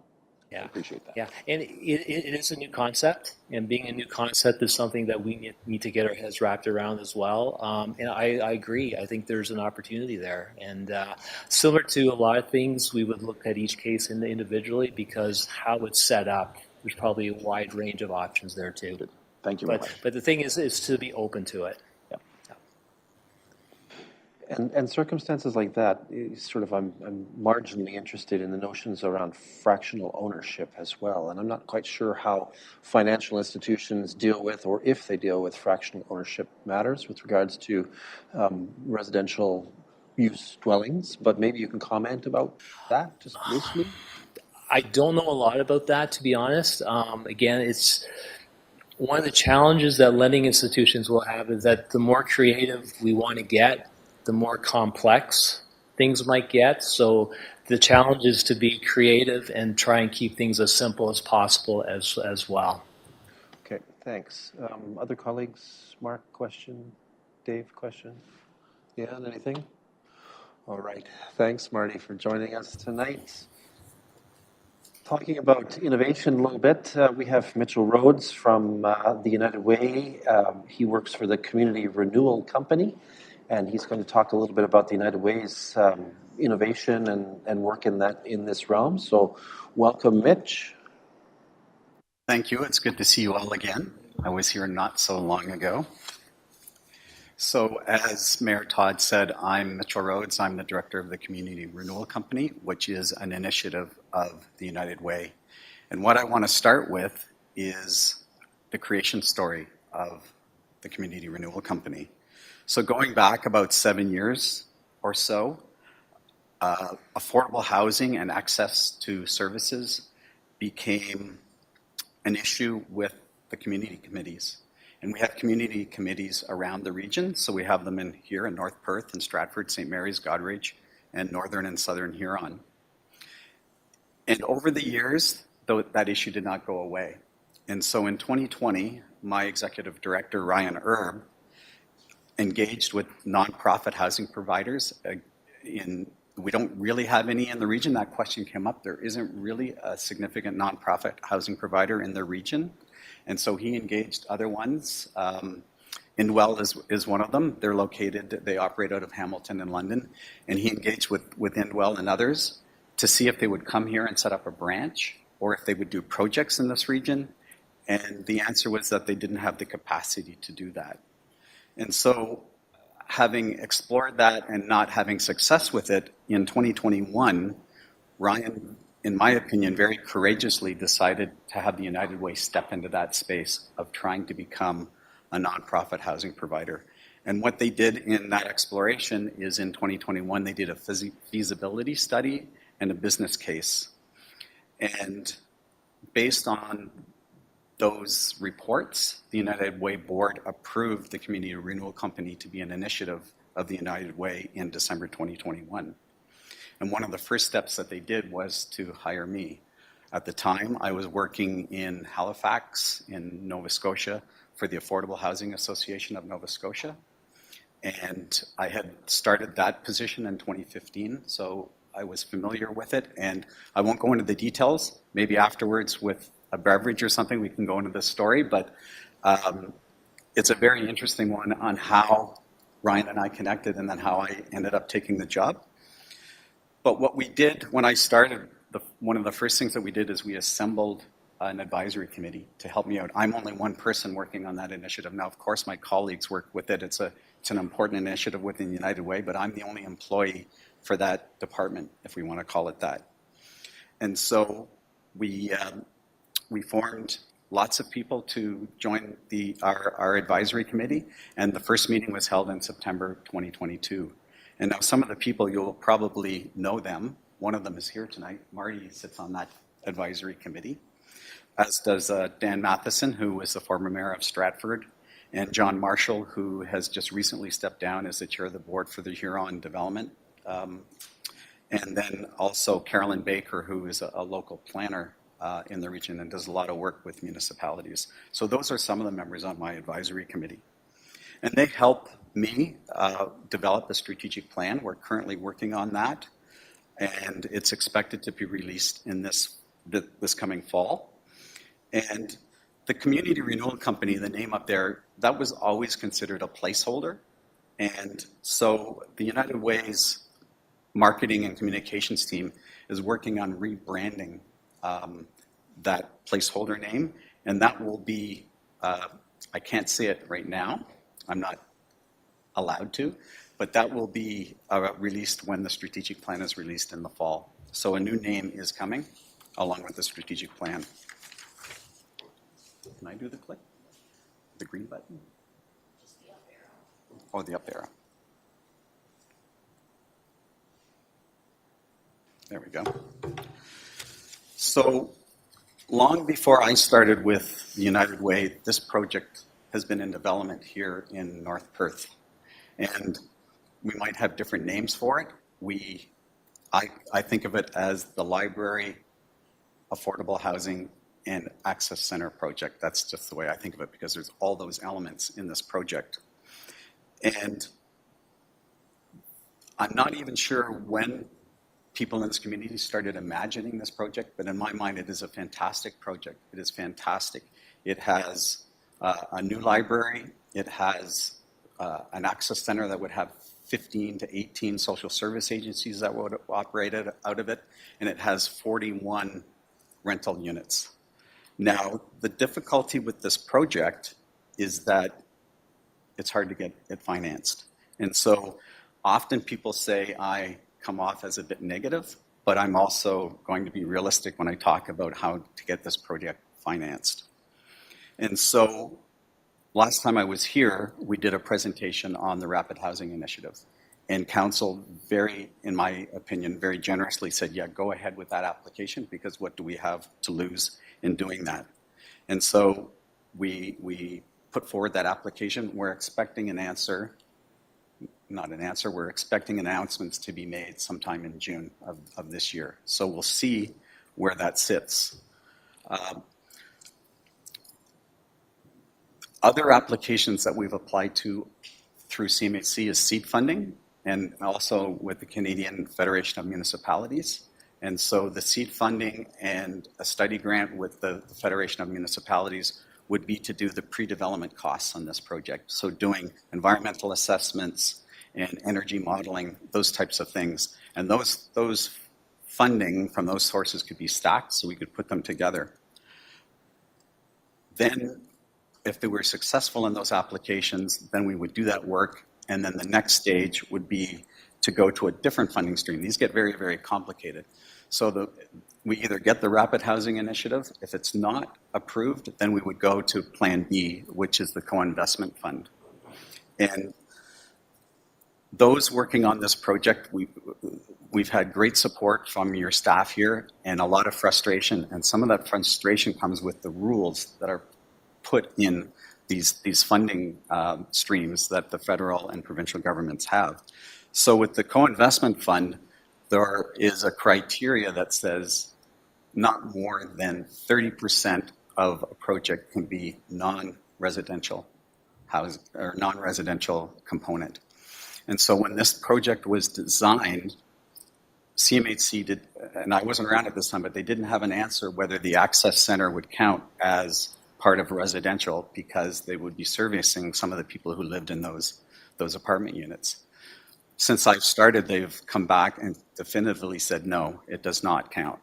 And so this project is about a 50-50 split between residential unit and non-residential space.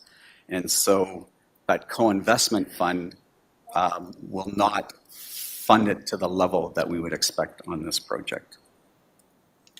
So currently, and I'm not sure if Jessica is going to talk to the Housing Accelerator Fund or not. Are you? Yes. Okay. So I won't go into detail, but there are still other funding streams available for this project that should be explored.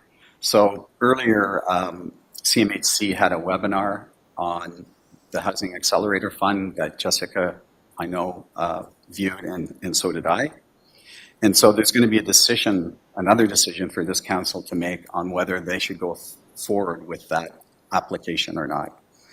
And as we've seen with the other funding streams, there's lots of challenges associated with CMHC funding. And so what I want to say is I'm very appreciative of all the work that's been done in this community and the partnership that we have, that the United Way has with your staff and your municipality. And we've learned a lot in this process. And some of the things that we've learned is that getting government funding through the various streams is very, very challenging, especially in rural communities. my perspective is that these funding streams from the federal and other governments don't really flow to rural communities. And perhaps that message or that feedback has got back to the federal government, because with the Accelerator Housing Fund is that there's a small urban stream and a large urban stream. But here's the rub, and this is where it rubs me wrong, is that for the large urban stream, it's for municipalities over 10,000. So North Perth with a 16,000 population means that you're competing with Toronto and Ottawa and Vancouver in this fund. So I can't comprehend how they come up with these rules and why they come up with these rules, but that's just the way it is. You probably don't read Auditor General reports, but the co-investment fund, in the last Auditor General report, only 5% of the projects that were funded under that funding stream have come to have people living in the units for new projects, and only 7% for retrofit projects. So that's the kind of success rate that these projects are acquiring. Whoops.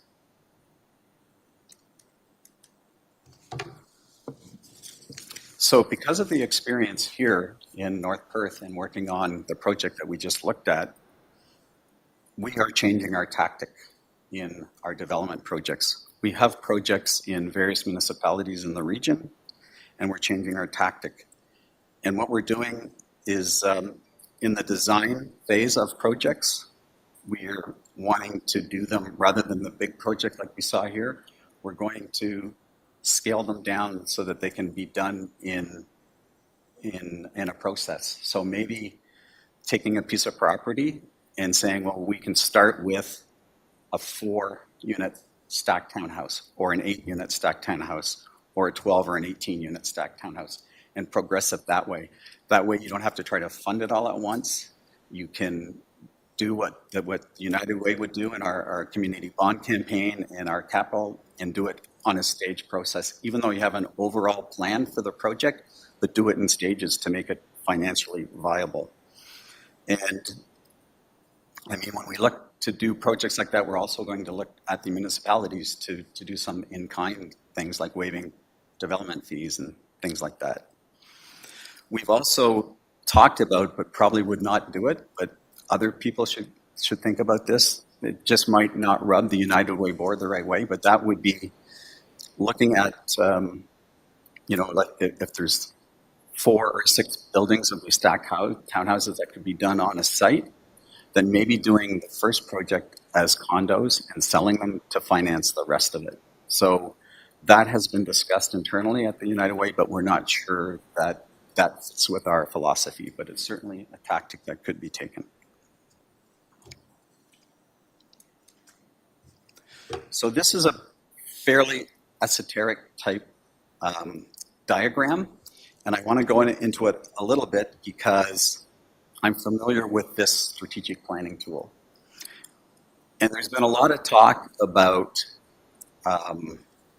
different things that we can do, but ultimately, at least in my opinion, you need to start on how do we define success. And I'll come back to an example from where I have lived.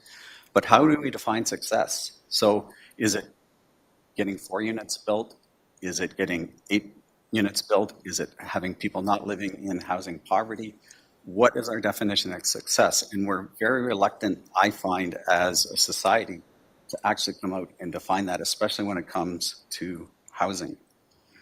And so what a lot of municipalities in this region are doing is they're coming up with community improvement plans. I mean, Goderich has one, Stratford's working on one, St. Mary's has one. Those are all really good things, and they're the tools that you have in your toolbox. The question that I have as maybe an advocate, or depending on how you want to frame it, is when I ask how many units will actually be built, there's been a lot of talk about how many units we need built.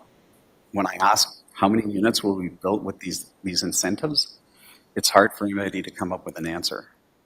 And that's not to say we shouldn't do them, but it's not likely, in my opinion, to solve our problem. Marty talked about the first-time home buyers not solving the problem. I'm not convinced that CIPs are going to solve the problem. And the reason why I say that is because you know, the saying, you can bring a horse to water, but you can't make it drink. So my experience in Halifax, they worked many, many years on a center plan. And when they started, it was, if you want to do development, you had to have affordable housing units as part of a development or somewhere else.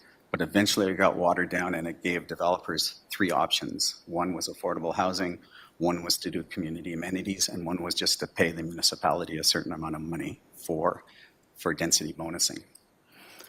How many affordable housing units got built? None, right? So you really have to be careful when you're incentivizing private developers. Like was mentioned, they're in as a business. And so the point that I want to come back to is, when we think about strategic planning and where we want to be and where we want to hit our success targets, my opinion, and maybe I'm biased, but I think we're going to need very strong nonprofit housing providers to meet any of our housing targets that we want to get to. That's just my opinion. So on this strategic planning tool, A is defining success and raising awareness around that success. B is your baseline mapping. And we've heard a lot of talk. It's very encouraging to see that a lot of that work has been done. It's out there. Like, how many units, what type of units do we have? And John Marshall, who sits on my advisory committee, who was a very astute business person, he was saying, it was his opinion, that municipalities don't really, in broad terms, know exactly what they have, and they don't know what the needs in their community are. So how many supportive housing units do we need? How many attainable housing or workforce housing units do we need? How many affordable housing units do we need? How many market housing? We don't know that information. And John had this idea that the United Way should develop a business model and come to municipalities and pitch them on getting that information and having it continually. It's a good idea, but I'm not sure we have the capacity to take that on. But I think municipalities really need that information to define success and to move forward. And so in the strategic plan that we're doing, we certainly have a vision statement for the CRC as it is, but we also have a broader regional vision statement, and we're calling it Vision 2050. And what we would like to see for the whole region and all the stakeholders working together to try to reach this vision is that by 2050, everyone lives in housing suitable and affordable to their needs. I mean, how grand a vision is that? How do we get there? Well, you use a strategic planning tool to say, if that's your vision, well, what are the steps you do to get there?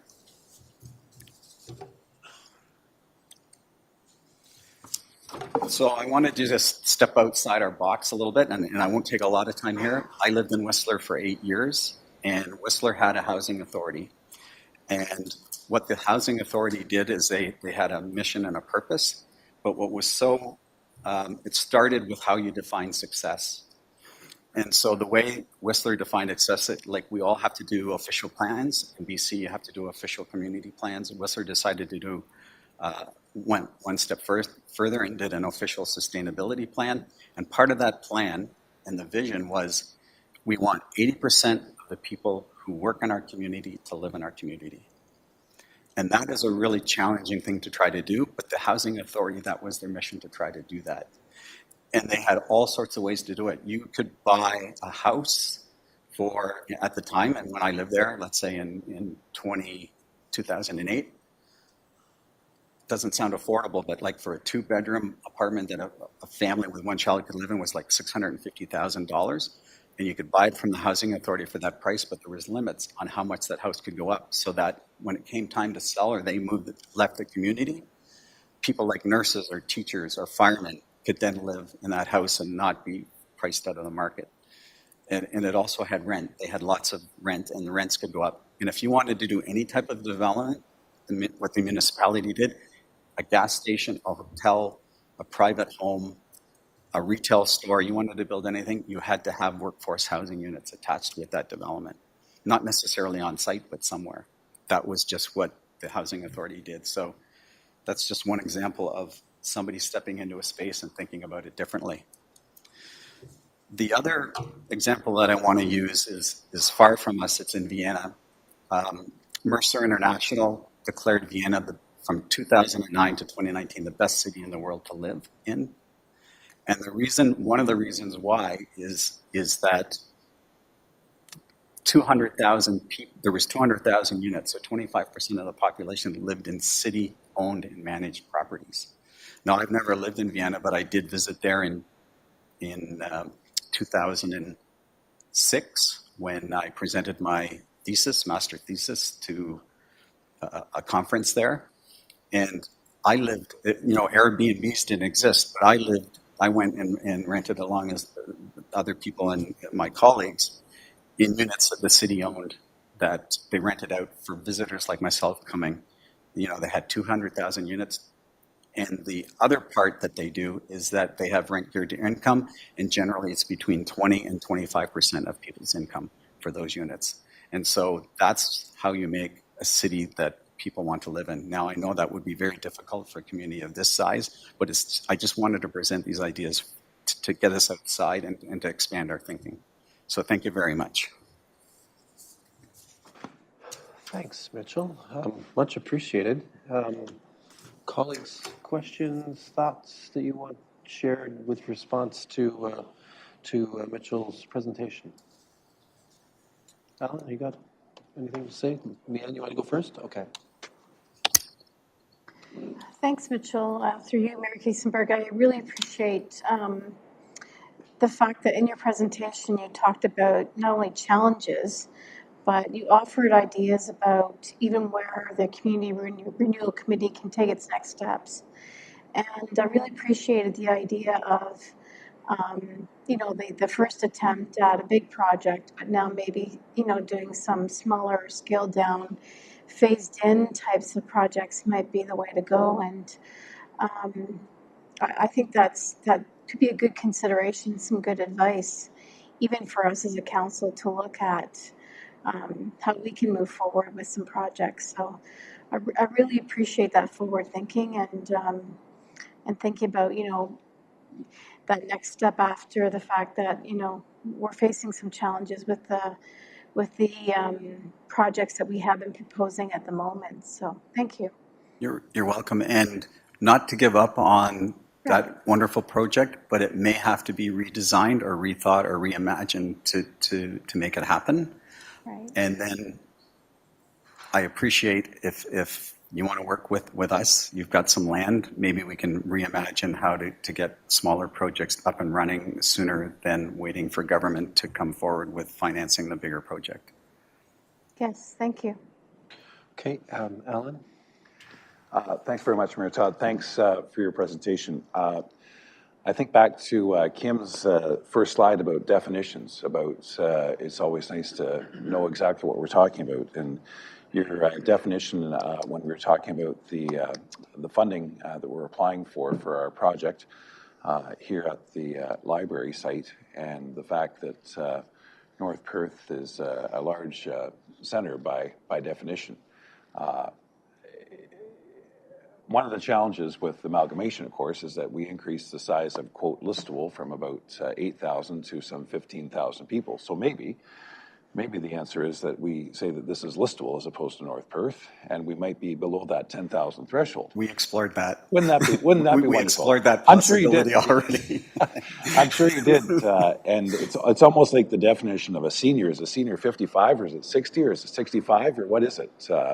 It depends on where you are, but I want to commend you and our staff here in terms of that project. It's important to dream and dream big, and if we have to reimagine things, then we have to do that. But I am hopeful that there will be a funding program that is going to make something like this work, because it is so multifaceted. And to put a number on something in terms of 30% or 50% or whatever the number is a number which someone's chosen by a program which may or may not necessarily fit every project out there. And I think it behooves us as applicant, as a municipality, to suggest that changes are necessary. And when I hear the staggering shortfall of actual people in dwelling units that were highly touted federal and provincial programs for sharing. That needs to have everyone look in the mirror and say, how can we do better? We have this issue with housing, and this is why we're having this forum, which we talked about at our Mayor's Task Force on Housing. And this is one of the reasons why we have this forum here, based on our staff coming forward and council direction, is that we know we got to do something. And we've talked about the importance of working together and so on.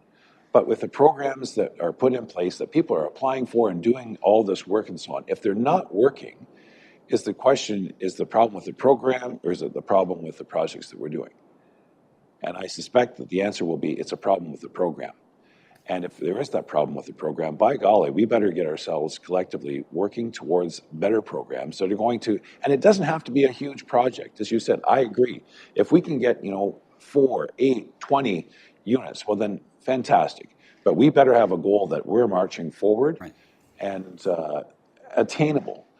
So that every year, as I say, so whether it's the 10-year housing and homelessness plan or whatever it is, you have to have a goal, or else any path will get us there. And the paths that we've taken in the past don't get us where we need to go, which is exactly the reason why we find our place right now, is that we have people that are, some have made the choice themselves with respect, they have, and we can be there to help if we can, if they'll let us. But there's many others that it's not their choice to be there. And we as a caring community and compassionate need to be able to do what we can do to do that. And I think it behooves all of our staff here, and certainly our federal and provincial governments, to wake up to their realities, that we got to come up with programs that are going to deliver what it is that we say that we're going to do. And as I say, I think it's this is a great project in terms of what Vienna, but they didn't get there overnight either. No, they started over 100 years ago. Yeah, so time's working again. So I don't think we've got that long, but we better start making some tracks sooner rather than later. And as you know, we've got other irons in the fire in terms of applications that are on a smaller scale, which hopefully we'll see some success. But maybe we'll be surprised in June. Maybe there will be an announcement and say, you know what, we think this is a great plan, and we want to invest in, and we will make whatever amendments are required to do that. I can be optimistic, but as to whether realistic, I don't think so. But anyways, thank you. And I don't know the protocols on how I respond and if I have to go through your worship. But what I want to say is that we did push back on those program parameters. There was a meeting with Mayor Kassenberg and John Nader and Matthew Ray and my boss, Ryan Erb, and myself. We met together and we talked about that 70-30 issue. And what came out of that was John Nader agreed to approach CMHC and the minister, and he went through with that. So he wrote a letter to CMHC and the minister, and it circled back to us not so long ago, about 2 weeks ago.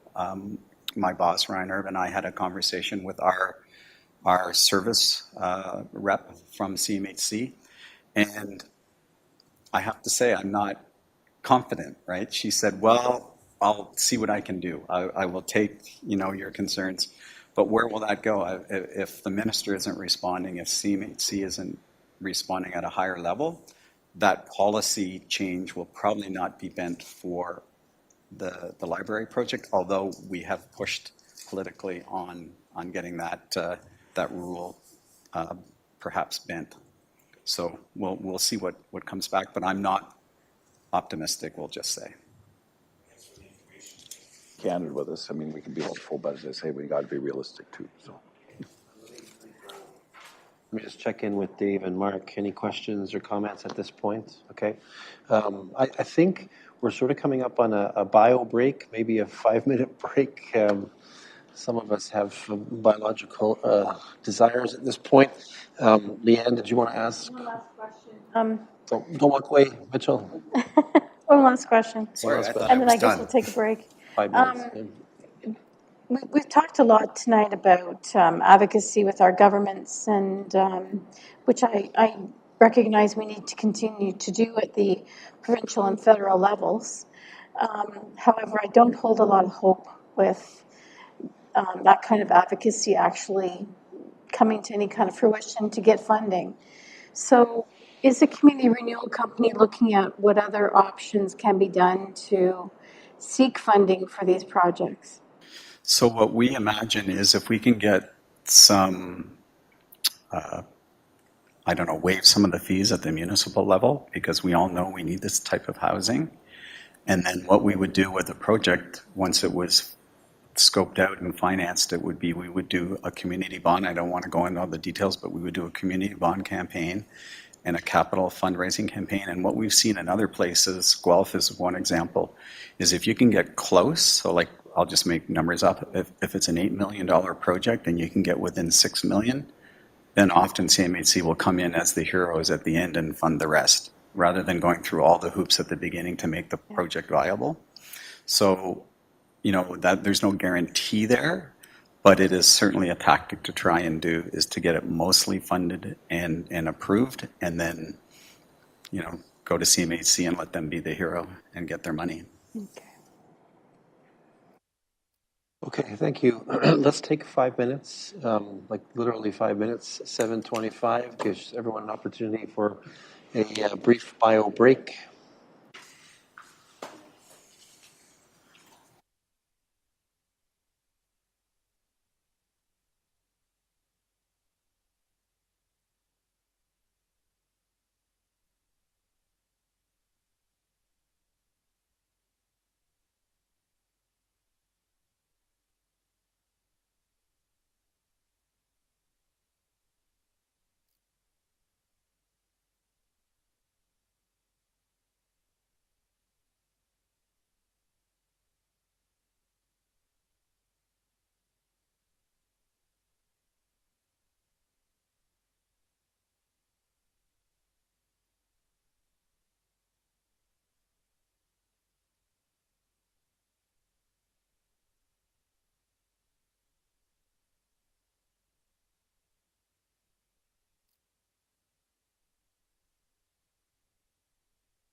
There we go. All right, we've had our brief bio break.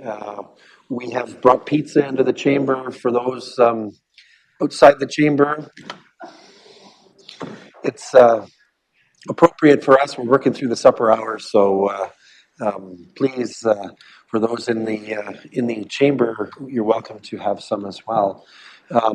Next up, pretty pivotal conversation, I think, and presentation from Perth County Planning Department. And we have with us tonight Sally McMullen, Jerica Gilbert, both planners.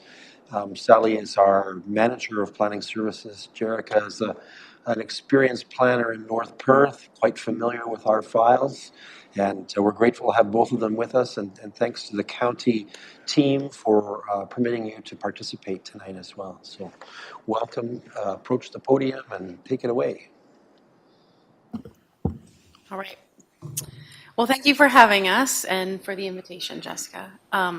We do want to cover some things tonight that I think are going to help understand our current environment for home building, and then also the shifting in our environment around home building, and potentially some landing spot for some vision on how we can move forward. So myself and Jerica are going to share the presentation tonight, and we're going to start with these are a few of the topics that we were asked to cover. So the new official plan, and then some of the provincial changes that are proposed, zoning bylaw as a tool for planning for homes, and then talk a little bit about trailers, mobile homes, tiny homes. Like, let's orient ourselves to this language, housing options, NIMBYism, and inclusionary zoning. So we are going to try to cover these, and after a couple hours of presenting, we're going to try to make it as exciting as planning policy can be. Oh, there's your first excitement. I went backwards in the slides. I think you have your remote upside down. Oh, that's... Oh, no, you didn't. I lied. I'm sorry. That's all right. It wouldn't surprise me if it was upside down. Okay, so I have brought you this slide before, and I'm just bringing it back as a reminder. This is the timeline for our new official plan. Why is the official plan important to this conversation? Well, within our official plan, we're going to be outlining some of the new language around housing. We're going to be setting targets for intensification. We're going to be talking about density and policy around density. And we're also setting about the growth areas for our communities, focusing on our service settlement areas of Listowel, Atwood, Milverton, Mitchell, and Shakespeare. So that's why the official plan is important to this conversation, and why getting it done and when it will be done is also relevant. So if you look at this chart, it talks about fall 2023 this year as being sort of the target for a final adoption of a new official plan. And what we can tell you right now is that, as per usual, we're a little behind, but we do have a draft of the official plan, and we're currently working through it with some internal committees. That results in some editing before we bring it out for public consultation. And the goal for that is still summer, probably late summer at this point. And we're currently doing a natural environment consultation that's fairly intensive. So those are the goals. For those of the public who are listening tonight, we encourage you to participate in that public engagement process later this year, because following that, there's a second round of editing, and then we bring it back to council for adoption. So, oh my gosh, I did it again. There we are. Okay, we're going to talk about the PPS, the Provincial Policy Statement, which is now proposed to be called the Provincial Planning Statement. And I just talked about having 2 rounds of edits for our official plan, and this very likely will bring about a third that will likely occur in the middle. So the committee will see adjustments made. Then we anticipate some of these provincial proposed changes to be more solidified, and we can make those changes, and then public consultation, and then we can make those, what edits come out of that. So let's talk about this proposed provincial policy. So some of you will be familiar with the fact that the province is sort of changing the way we have looked at sort of high-level policy-led planning for municipalities since about 1970. And on April 6th this year, ironically, right after at County Council, we talked about our land needs assessment for our growth areas. A few hours after that, we received this new policy, and it's proposed at this point. It's open for comment, and I'm going to run you through some of the pieces of that changed legislation or proposed change legislation that affect housing.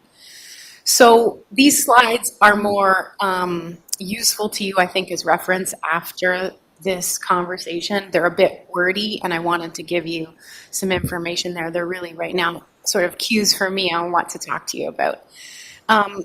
So housing options, that's a term that's being brought into this new policy. And it talks about different types of housing, different forms of a building that you might see for different types of housing, which is not an uncommon concept for all of us. But something that we're broaching on tonight that is coming through this policy is a different arrangement for housing, meaning and implying ownership styles. So the provincial policy statement has removed, or provincial planning statement as it's proposed to be called, is removing language around affordability and presumably replacing it with language around housing options. And so the inclusion of not only the types of building, but also the types of ownership or different structures around housing arrangements is implied then to be what we need essentially to address housing in a deeper or richer way than we have been. So things like life leases that were brought up earlier tonight, co-ownership, cooperative housing, community land trust, land lease we talked about earlier, community homes, multi-generational homes, which we see some of today and certainly are more demanded by our changing demographic. Student housing, additional needs housing, which means needs beyond those that are defined as economic, and farm worker housing. So all of these seem relevant to our context here in North Perth. The other change or the other piece that comes along with housing options is our responsibility as planning advisors and councils as planning authority is to have 15 years of land designated and available. And that's where the official plan comes in. That's our growth plan. And then at a lower tier municipal level is the responsibility to have servicing of those lands, water, sewer, storm, ahead of the game by 3 years. So having capacity laid out for 3 years of housing. And that would be the housing that is draft approved in subdivisions and condos. That would be capacity for infill and redevelopment and intensification. So servicing those lands, let's talk a little bit about zoning. And that's our other tool, the zoning bylaw. So one of the things that we were asked to talk about was inclusionary zoning, and I've had some conversations with Mayor Todd about this. It is a tool that was brought about, I think, about 5, 6, 7 years ago by the province to identify specific housing that would be like higher density in certain areas of a municipality. And shortly after it was brought out, it was actually pulled back a bit. So inclusionary zoning is a specific tool that is now targeted around significant transit areas, things like the TTC, not RPC Connect, wouldn't necessarily qualify as what we're talking about for inclusionary zoning. So this tool is largely, it's unavailable to us at this moment. But what it does is it gives us ideas about how to use zoning in different ways to maybe address some of these other options, housing options. So pre-zoning is something that I wanted to just throw out there as a conversation piece. What is pre-zoning? That, I mean, as a straight up definition, that's something that we do. A subdivision comes forward, it gets draft approval. Part of that draft approval is a condition to zone it. So pre-zoning happens, and then developers come along, not always in this order, and build the housing on those zones. The opportunity I think that we have and the things that we're learning here tonight from some of the other speakers is how do we use zoning to ensure some of those other housing forms are built? So is zoning the right tool? How do we use it? And this is the part where I was suggesting in the introductory comments that we talk about or enter a conversation about, let's envision or have visioning exercises, conversations about how zoning can help propel us to the place where some of these projects that we're talking about can exist. Or some of the smaller projects could get off the ground, and having that sort of shovel-ready experience for builders, for people who are going to partner to build something, for municipalities who are going to look to partner with folks to build something. And I want to give you an example. So we have a subdivision, a plan of subdivision, draft plan of subdivision, and I'm going to give you a comparison. So you have one subdivision that is sort of what we envisioned as high density like 10, 15 years ago. So single detached homes are still quite in demand. It's our primary form of housing in this area. And so we end up with plans of subdivision at that time and since then that have a large number of single detached homes in them. And then to achieve that density, we make the lots smaller. So now we have a number of lots in our community with houses on them being lived in that are limited in their ability to have an additional residential unit in an outbuilding. So is that the way we want to achieve density? I think we need some of that, but it's not the only way. So we have another subdivision example where you have a draft plan of subdivision. We work with that landowner to say, hey, we would like you to create lots with a greater frontage, perhaps a little bit deeper, so that that additional residential unit can occur. It's important. It's how you can achieve affordability in this development that you're proposing. It's how you can get some affordable units into your design. And then we get that developer on board and we go through the draft approval, those lots get registered, and those lots are zoned in a way to permit the single detached housing, the semi-detached housing, and the additional residential units. But the force is not there for that developer to build them. So now they have just a bigger lot, and the zoning permits a single or a semi. So do those additional residential units get built or not? I think this is an opportunity for us as a municipality to firm up tools, perhaps zoning as one of them, to ensure that we get what we need for the community out of some of the developers and some of the builders. And it can be market-based housing. It can be housing for purchase or housing for rent.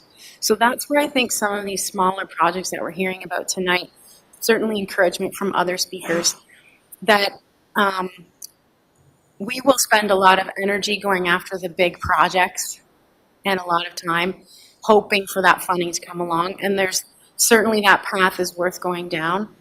And also, I think we need to diversify our energy and our efforts to some of these smaller projects that we could put into some of these growth areas with zoning that requires perhaps some of those things to be built. So I don't exactly know what that looks like, but I think it's where we need to explore. I'm going to press the wrong button. I know I am. No, you did it. Ta-da. Okay. So some of the other changes coming out of this provincial policy statement that's proposed is right now we're doing our growth plan on a regional market area, which is Perth County. That's the regional market area, the entire county. And what that means is that if we have a need for X number of hectares, let's say 100 hectares in North Perth, but we have a surplus of lands in another place, we do have to rejig and rebalance so that if our overall need is X, we don't exceed it as a county. And what this provincial policy proposes is to loosen that grip a little bit, that the regional market area could instead be defined by social and economic interaction in particular. So you could propose to the province that a regional market area is this. It's North Perth, it's Listowel. It is not the entire county in this context, and this is why. So you lay out your reasons. So that's a flexibility that's being built into this as a proposed measure. The other thing is that this PPS specifically encourages planning authorities, and that is councils, to coordinate, and I'm like through staff, with the social housing folks and school accommodations, things like that. And, you know, listening to Kim and her team present earlier tonight, it seems like we're at this precipice where we do need to understand each other's work a lot better, because some of these small projects that we might see, these 4 units, 8 units, 12 units, that we might partner with folks or get funding for, or work with a builder who is motivated, community spirited, to get those on the ground, we might find that we could learn from Kim and her team about folks that could benefit from that before they end up sort of going down that spectrum of housing when they're struggling with affordability in the first place. And we might find that we can help folks on the way back up that spectrum of housing, from social to rental opportunities with some of these smaller projects. So it seems to me that there's an incredible opportunity here. We're about to designate a bunch of land for residential uses. We have the ability to reimagine some of our zoning tools around the lots that get created in those subdivisions that will come forward.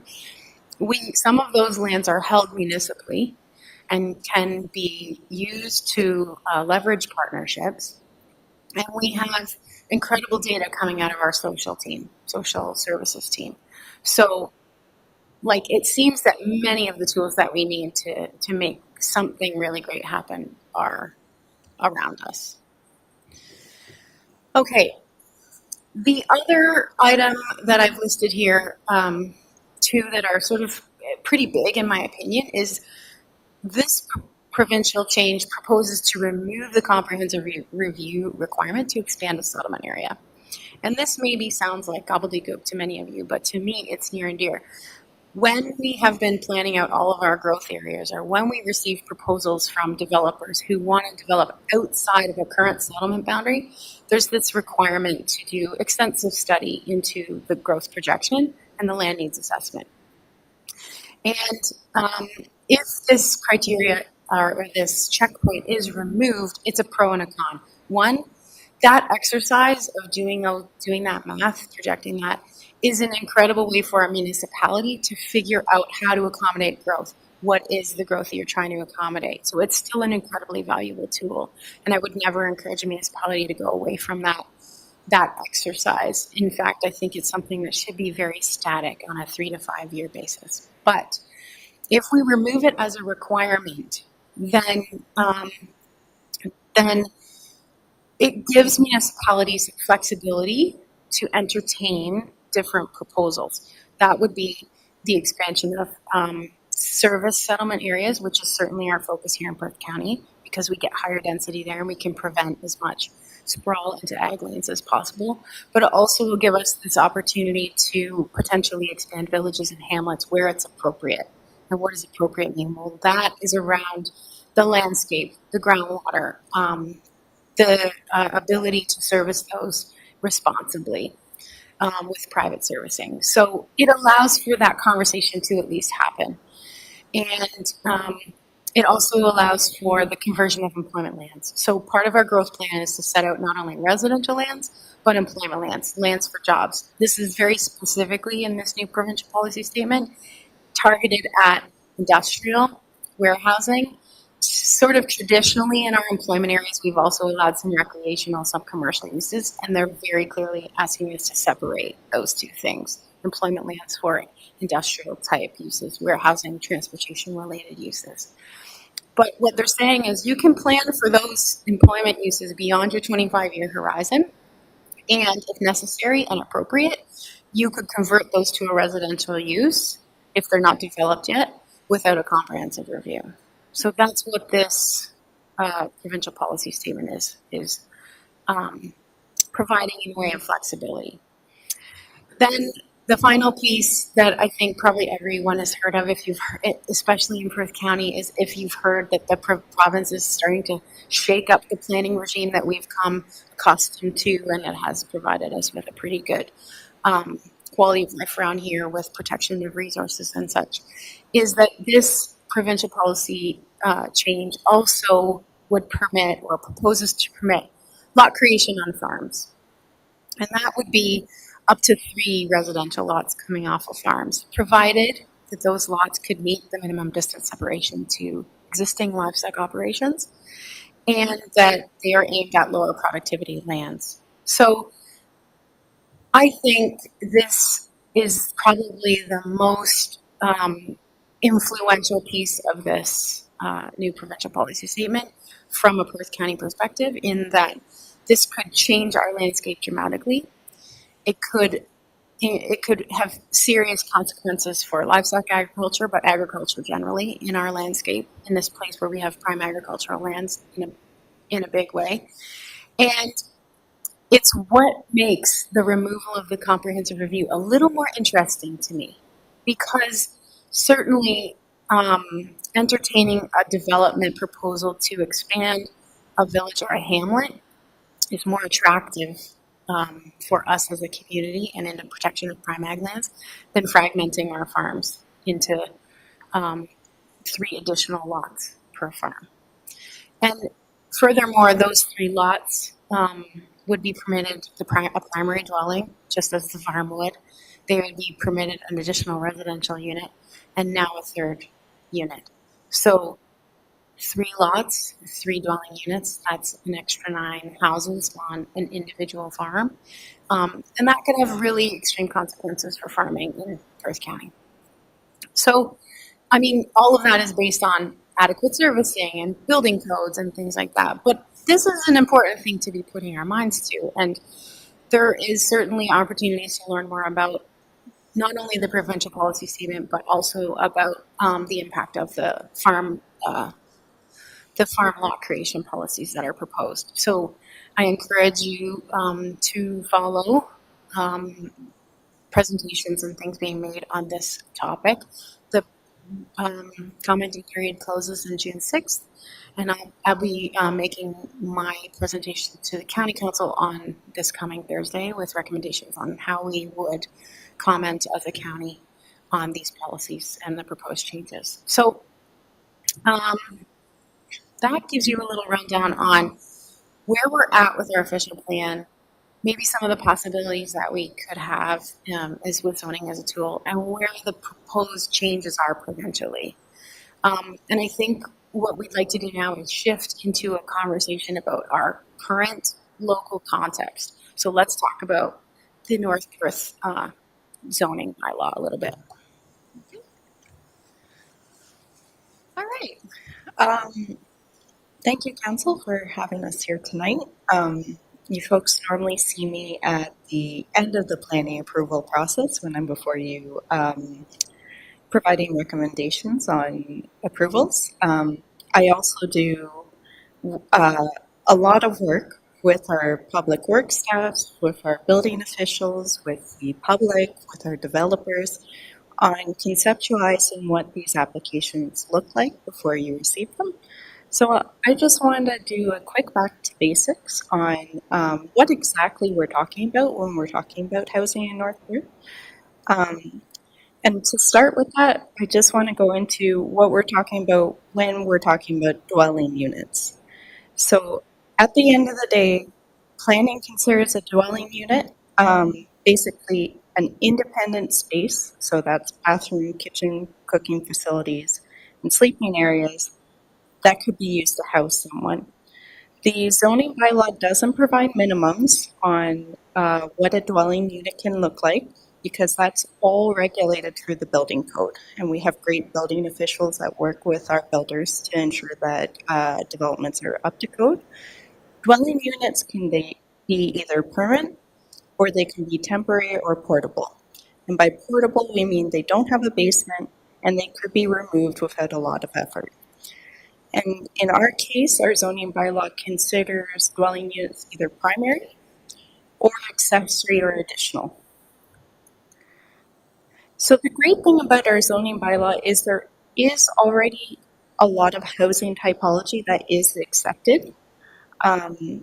As we know, and what we heard earlier on from some of our speakers, predominantly in North Perth, we see single detached as our housing form, with increasing from there. So we have semi-detached, which is 2 dwelling units side by side, duplexes where there's one on top of the other, and then kind of going to the more multi-residential housing forms, which is townhouses or row house.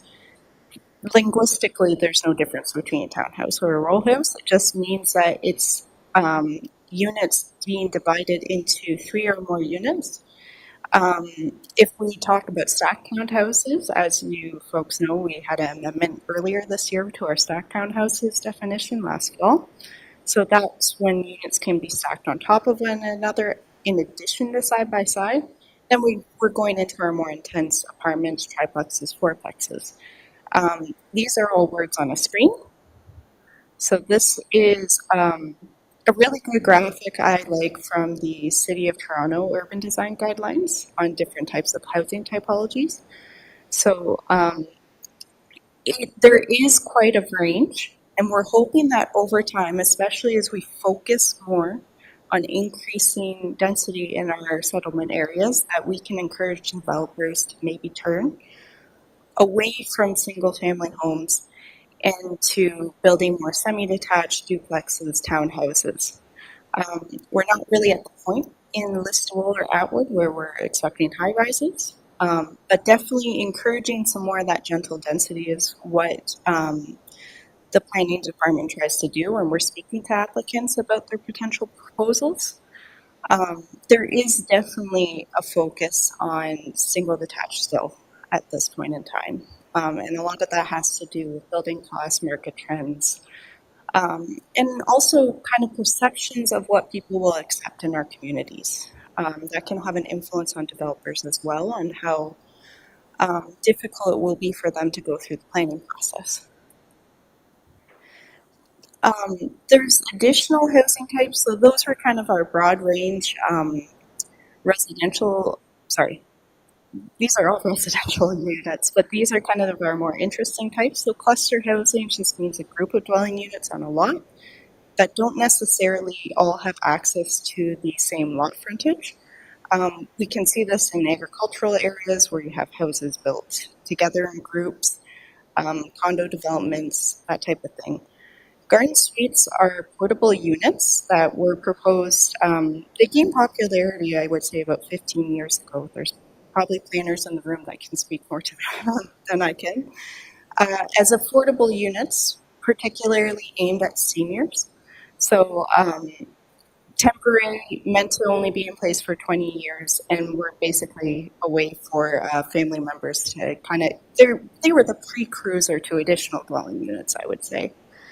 A bachelor unit just means one unit with a bed, living room combined. And then we have boarding and lodging houses, which basically has the proprietor living there, and there's common areas that tenants equally share. And then, of course, our housing for some of the more vulnerable in our society, group homes, nursing homes, long-term care homes, and retirement homes. So at this point, there's been a lot of talk in our community about tiny homes, and I'm actually going to pass it back to Sally, wherever she went, to speak a bit about that. Thanks, Jerica. So tiny homes is a term that has been with us now for quite a few years and was only sort of recently defined in a building code, and that allows for a dwelling unit to be as small as 188 square feet. Now, that's quite small. But generally speaking, from a planning perspective, tiny homes is not something that we have necessarily defined. We look at dwelling units, and we've run you through some of the different dwelling unit types that we have. A tiny home, as many people know it, for us is likely an additional residential unit, but it could be imagined as a primary dwelling unit on an individual lot. And so from a planning perspective, again, it's not so much a tiny home that we focus on, it's the dwelling unit. It's a dwelling unit that has adequate servicing and can meet the building code. So from that perspective, we look at them as being good options for additional residential units, and they're generally portable or temporary in nature, meaning that they don't have like a basement or that they could be removed from the site, similar to a mobile home would or a garden suite would. So I think the notion of tiny home is important because it's a part of our language that is used by developers, it's used by the community, it's used by folks looking for housing. And I think what we need to emphasize with our community is that whether you call it a tiny home or whether you call it an additional residential unit or a dwelling unit, what matters is that it's a suitable place for someone to live, it's safe, it meets the building code, and it has adequate servicing.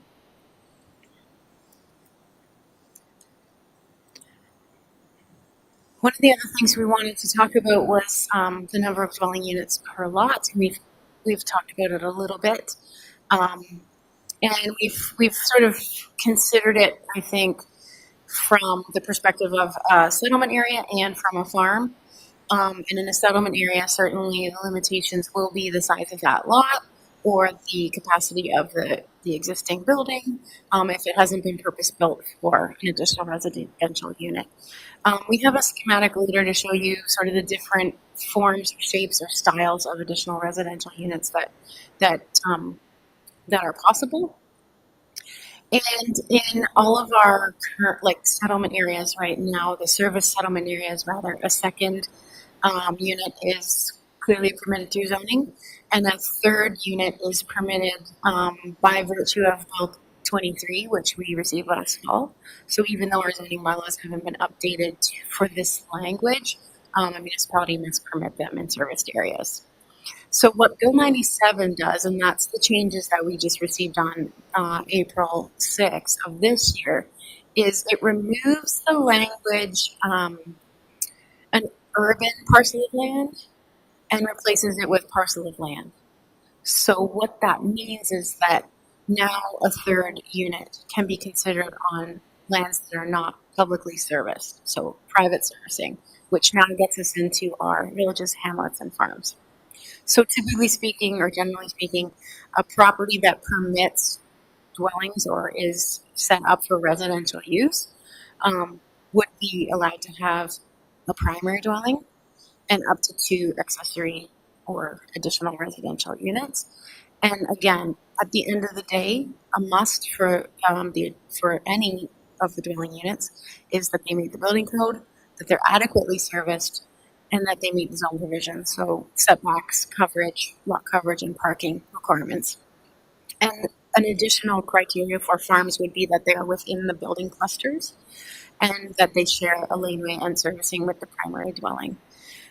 And that's a farmland preservation concept or criteria, so that the building cluster is kept to sort of a minimum size. These are some of the additional dwelling units that are possible. So that detached unit, that's where your tiny home fits in. The attached unit is possibly in a garage. The interior upper level of a house, or the basement perhaps in that fourth example, and above the garage loft, or the conversion of a garage. So these are all the different forms that we would entertain as an additional residential unit or additional dwelling unit. And I would like to build on a comment that came about earlier tonight, and that was that additional residential units are additional dwelling units. I know I flip between that language, but it's the same thing essentially, is that they're sort of new. But this came about, or this push from the province to go here in our zoning bylaws and our municipal housing stock was at least 5 years ago. And so secondary units is what they were traditionally called and are maybe still called in some of our zoning bylaws, have been a possibility for some time. Just as all those other dwelling types that Jerica brought us through are possibilities in this municipality, those are options that currently exist. So it makes me think, why aren't we seeing this variety? Why don't we have additional dwelling units? Perhaps it's not just a zoning problem or a building department problem, or maybe it's a education issue. Maybe it's a builders figuring out those mechanisms. Maybe it's us working together more closely with builders to figure out some of the logistics and just streamline some things. But there's got to be some reasons why, with this variety of housing options in our arsenal, we don't see that variety in our landscape. We have a very traditionally single detached community. And in order to do a good job of providing housing and preventing sprawl, we need to figure out how to get those onto people's radars and get them onto the ground.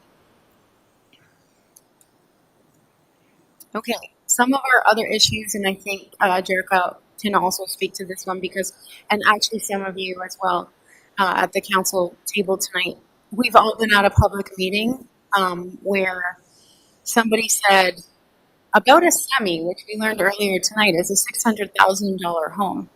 Those people living next to me will bring down my property value. Those people living next to me will bring crime. Those people are going to make our neighborhood derelict and messy. And like those people, those are families in our community. Those are people who have a right to live here. Those are, whether we're talking about a semi-detached house or a multi-unit dwelling or an apartment building, we really need to say no more talk about those people. And it's a responsibility that we all share. NIMBYism is one of our biggest challenges in getting density in this municipality. It's not only the building types, it's a perception that it comes with all these negative connotations that are untrue. So I think there's a responsibility that we all have as councillors, as citizens, as planners, and as staff in your other departments to say that's really not an acceptable way to talk about our citizens in this municipality anymore.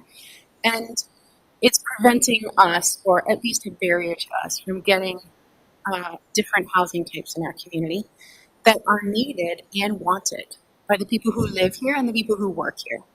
So I think this is a real important part of our collective energy that we're going to spend on this drive towards more housing and more housing options for people. So I missed my first bullet point there, which is about trailers. And I just want to bring you back to what I said earlier. And what Jerica and I have been trying to sort of explain tonight is a dwelling unit is that self-contained kitchen, sleeping area, and bathroom. That's a dwelling unit. A dwelling unit, from a zoning perspective, must meet the building code. It must be 4-season rated. It must be appropriately serviced with water and sanitary or water and septic. And so a trailer is not a dwelling. And I just wanted to make that clear. So I'm going to turn the microphone over to Jerica again so that they can offer us some more insights on NIMBYism.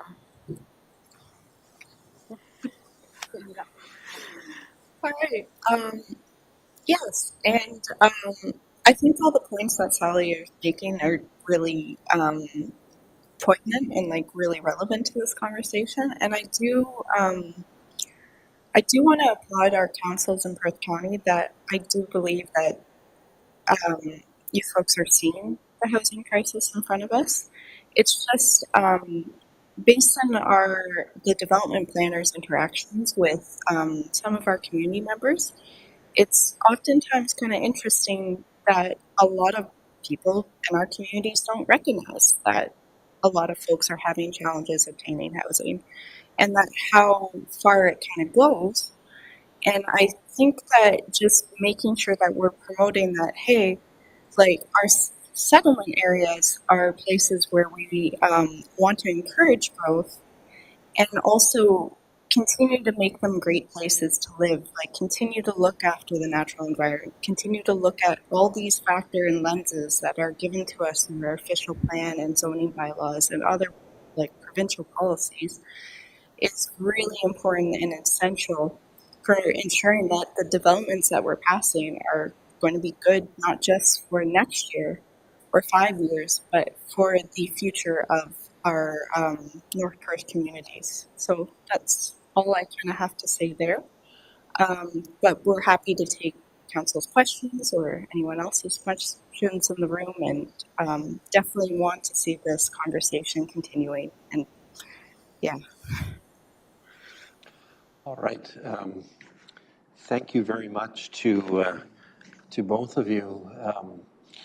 So I think some powerful and useful messages. The definitions were quite helpful, even to me, and probably even to Councillor Rothwell, who has a planning background. It was nice to have that refresher, right? So thank you very much for presenting to us tonight. Let's turn for questions. Let's go first with Leanne then. Yeah.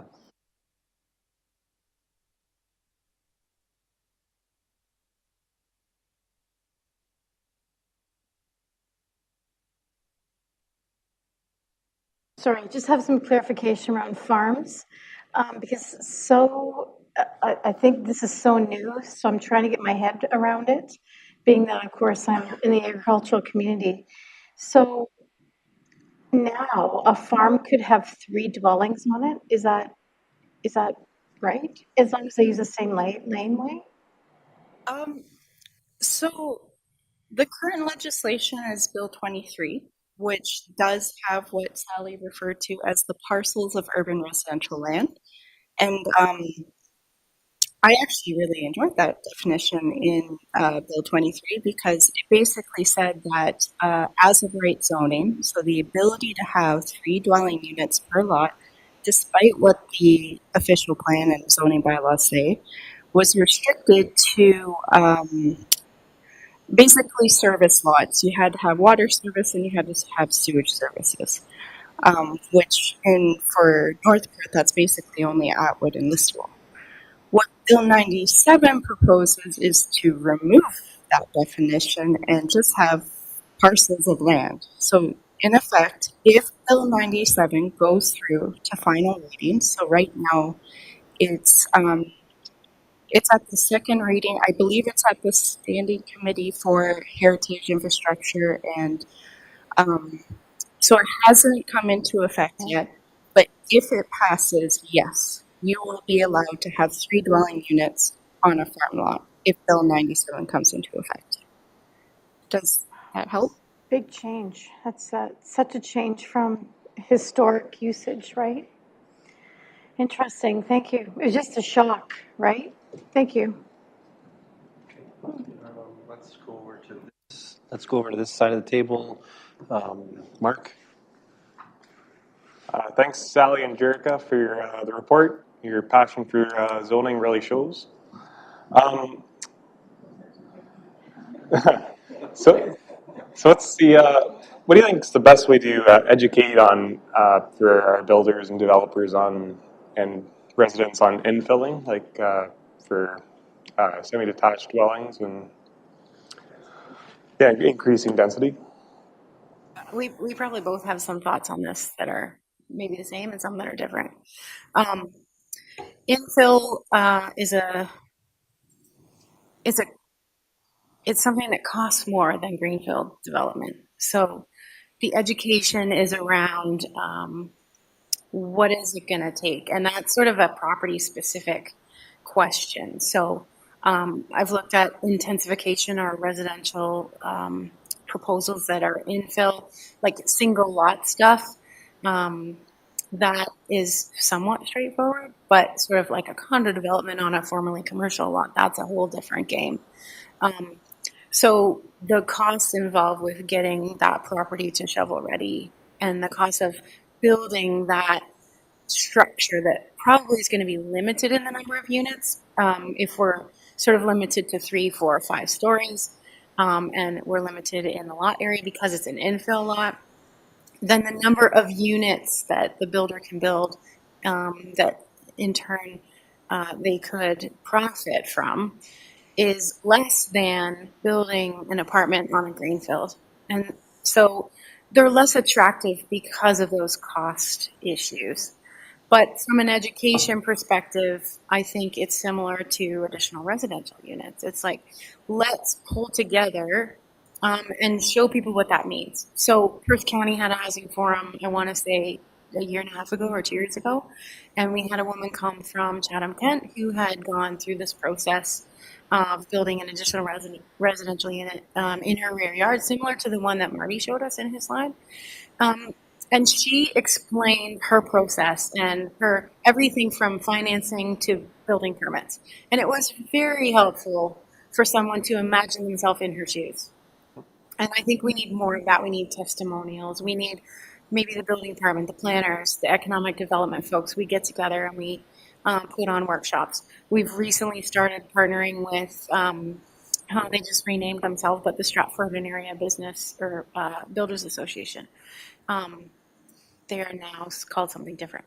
But so we're recently sort of building that association so that their builders can talk to us in this liaison facilitated conversation on a regular basis. We can understand them better. They can understand us better.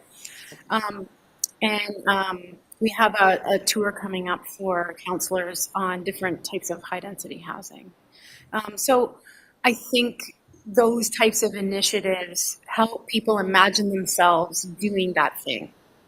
Like seeing that it's possible, talking to someone who did it, touring an additional residential unit or touring an infill development would be incredibly helpful for someone who's a first-time developer perhaps, or someone who's a seasoned developer but has really been building single detached subdivisions for like 25 years. Yep. I would agree.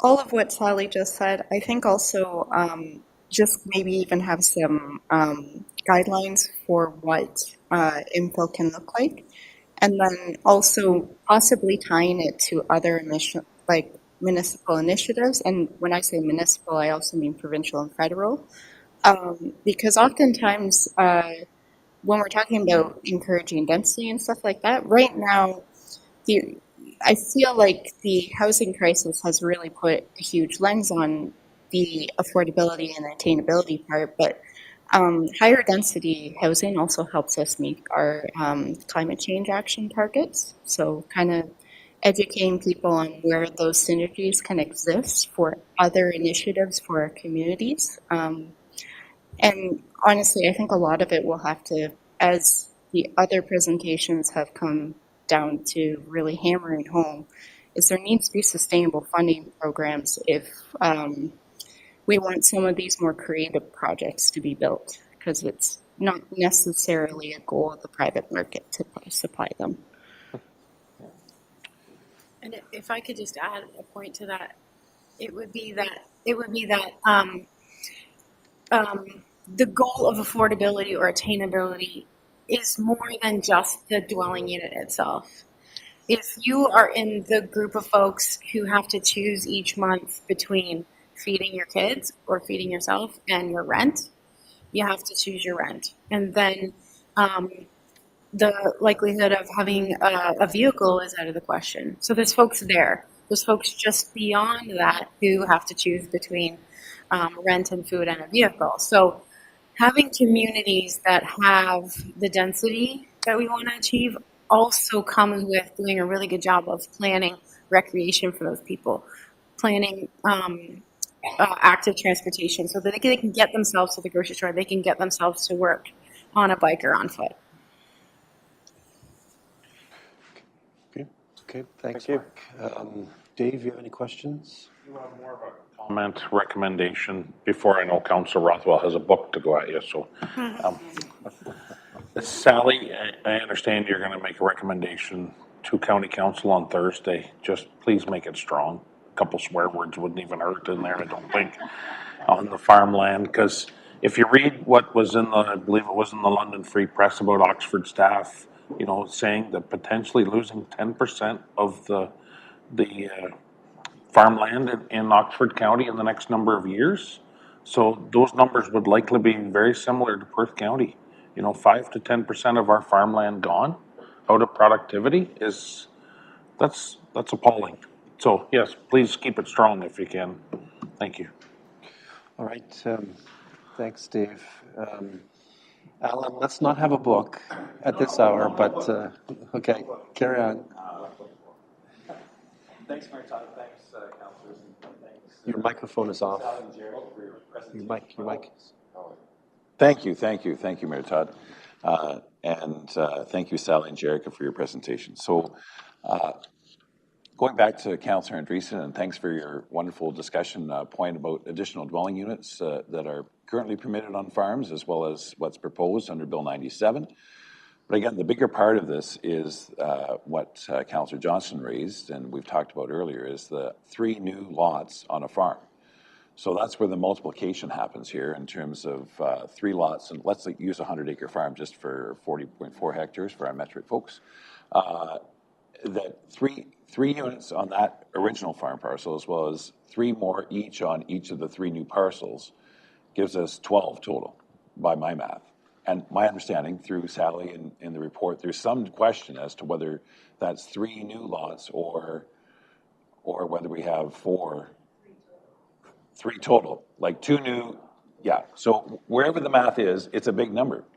And to Councillor Johnson's point, this is crucial, and many of council, for those that don't know, had a very specific conversation about this last night and endorsing a resolution that's gone across the province from Prince Edward County, specifically on this point. And to be kind, either A, our province does not understand agriculture and the importance of land and preservation of farmland, or B, they don't care. Which is staggering when you look at what the province has done in terms of talking about the importance of agriculture in terms of economics as one of the top 2 economic generators in GDP from Ontario. Feeding people is what agriculture does. And if we start losing 5 to 10% of our land area, we are in serious trouble. And whether our good friends in terms of the Premier and the Minister of Municipal Affairs, I can't believe it, the Minister of Agriculture, if she can't get the point through to around the cabinet table, then I don't know who will. She is a farmer herself and is very passionate. So either our friends in the provincial legislature need to come out here to hear us tell them, or as my other brother-in-law said to our Matthew Ray, our MPP, that there may be riots happening here within Perth County when farmers actually understand what this could mean in terms of affordability of farms going forward. It will be staggering. If we think $25,000 to $30,000 per acre is significant now, if you want to add on what the potential cost is to be able to buy that 100-acre farm, which has the potential for 3 new lots, well, it won't be just $25,000 to $30,000 per acre. So anyways, as Councillor Johnson said, please underscore, capitalize, make bold, make 48 point, whatever it is, and bang the table. That's what we need to do, because it is staggering to think that we would go back on 50 years worth of land use planning in Ontario, and farmland preservation has up to this point been apolitical. It is not conservative, is not liberal, is not NDP. We've had regimes of each of those stripes over that 50-year period, and one of the clear mandates is farmland preservation. So to think that this current government wants to go back on that is staggering. Enough said about that. So thanks for your presentation. And the one thing I want to talk about in terms of housing options, I think the province itself has to look in terms of what it wants to do for the type of arrangements that can be made. There's little or nothing that the municipality can do in terms of fostering new abilities to own or participate in ownership. As we talked about with Libro here in terms of the presentation, it's a provincial regulation which they have, and it's a federal regulation that the banks have in terms of how they lend out money. And if it's going to get into a co-ownership or a student or additional needs or land lease, that's outside of our bounds. We can encourage and we can support these sorts of things to do, and I think we do that right now in terms of like Perth Meadows, for example, is a life lease. There's not everybody is doing that, and it's certainly not everybody can do it because of the changes that are there. So that's what I will say. And the last point is in terms of the point which the province has been talking about for over 20 years is they've changed the name, the Community planning permit system, which the province has said previously is sort of a panacea to get away from NIMBYism and so on, is something that's perhaps worth exploring, which I'm sure we'll hear about in time. But the very last point is about the official plan, and my discussions that I've had with some of the other and review of some of the documentation out there. Current official plans that are underway are being paused because of the most recent change, as well as the previous change. There are so many changes the province has made over the last 2 years in planning. It's hard to know who's on first, what's on second, and so on, let alone third. So I having been in your position for over 30 years, and we did go through some challenges during that time, but not like this. And I think council needs to understand is that staff are under incredible strain to be able to try to keep up to the most recent policies. You're busy working away on the Bill 23 amendments, and all of a sudden Bill 97 changes what you were just working on. I don't want staff and councils wasting our time to try to put in place what the province thinks is the flavor of the day. I think we're all tired of that. But anyways, I encourage and support you to move forward with the official plan, knowing full well that other official plans in close proximity to us have been amended irrespective of what the local municipality has said, without any ability to appeal, which is appalling. If we truly believe in public input and the importance of science behind our abilities to build our communities, for our people, then it shouldn't be people in Toronto that are making the decision for people in North Perth. That's my last statement. Thank you. Well, it wasn't a book, but you certainly achieved a lot in a few minutes. That's for sure. All right, I'll add to Councillor Rothwell's comments. It has felt like we are being surrounded by Tazes, the cartoon character that spins around with regards to provincial policy over the last few years, and our inability to seemingly, get ahead. Because the benchmarks are moving constantly, it certainly has felt like we're all living the Taz existence. I can advise certainly that I've been involved with the other mayors looking at the text of the new official plan, and I sit there and I wonder, am I just wasting my time? Like, is this actually a productive or useful exercise at this point, given the seeming desire to shift every couple months, and always it seems in front of a holiday weekend? There's a concern. I had an interesting conversation with Ms. Sarah Sipkar, who I think was the presenter you're talking about at the teeny tiny homes thing. And she was the one who built a granny suite in her backyard, garden suite in her backyard, and walked through all that process. And one of the things that she had suggested, and I'd be interested in your comments about this, was that one of the challenges she faced was trying to get a tiny home that actually complied with the building code. And it was a real pain and a real cost, like a very real cost, to get an architect to make it work and engineers and stuff. And when I said to her at the end of our conversation, what kind of things would you recommend? One of the things that was quite interesting was that she recommended that municipal building departments, if we're bold and brave, pre-approve 3 or 4 different models of tiny homes that could be built in our communities without having to worry about that cost of engineering and architecture and stuff and going back and forth between the building department. So I'm wondering if your team has ever given any thought to that, whether there's been any discussion about a model of sort of pre-approval of a few plans that would actually work in Ontario. I'm glad to be reminded of that point because we haven't gone to that level of sort of facilitation, I would say. And it would definitely be more appropriate for that to sort of be born in the building department and for planners to support that type of initiative. But it's along those same lines as like zoning, using zoning as a tool to get what you need on the ground. So sort of lining up the dominoes for people to knock them down to make it a little more achievable for folks, especially first-time developers, who I think is largely who might come forward to build additional residential units. Right. It's certainly a bit of a mystery, I think, to most of us about how we would achieve that, right? My final question, and I'm going to make Councillor Johnston cringe right now at this point. I'm sorry for this.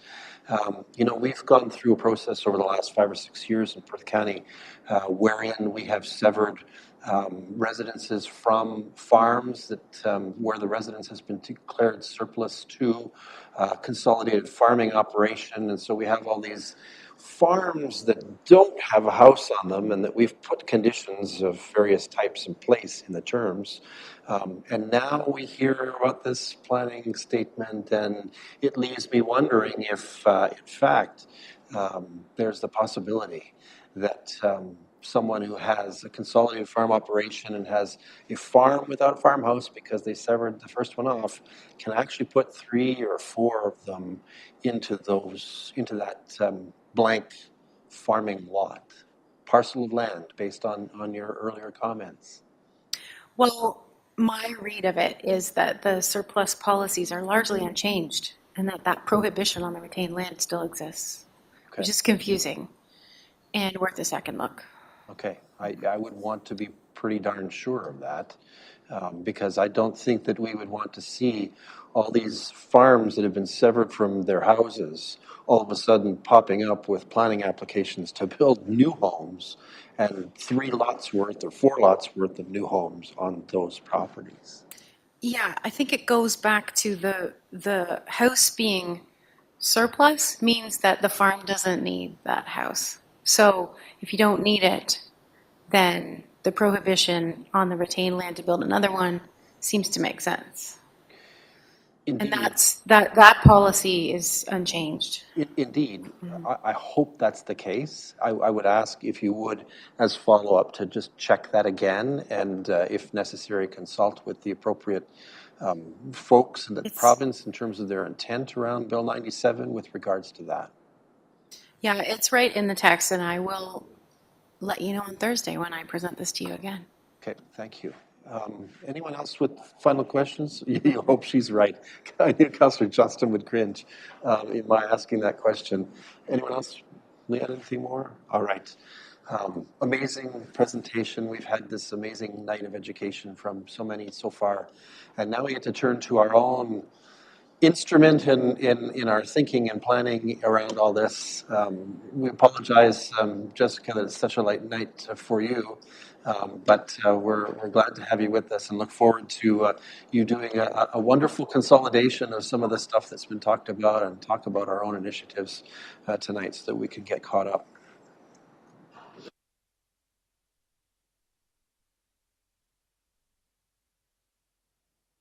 Okay, thank you. Thank you, everybody, for your wonderful presentations tonight.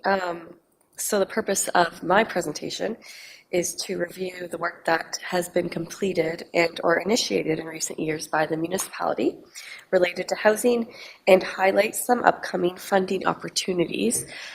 Then a report will be brought back to a council meeting at a later date to get some direction on next steps.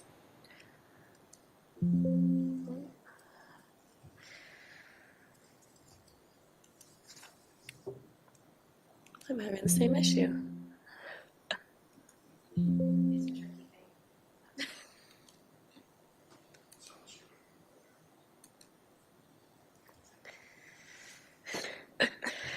Okay, so we will begin by reviewing some existing studies, plans, and initiatives related to housing in North Perth.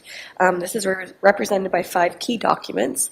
That includes the 10-year housing and homelessness plan that was covered by the City of Stratford earlier this evening, the Mayor's Task Force on Affordable Housing recommendations, the Community Safety and Wellbeing Plan, the North Perth Housing Work Plan, and the North Perth Corporate Strategic Plan.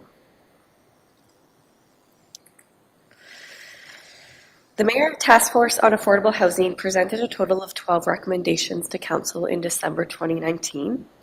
This included 6 immediate and short-term recommendations and 6 medium long-term recommendations.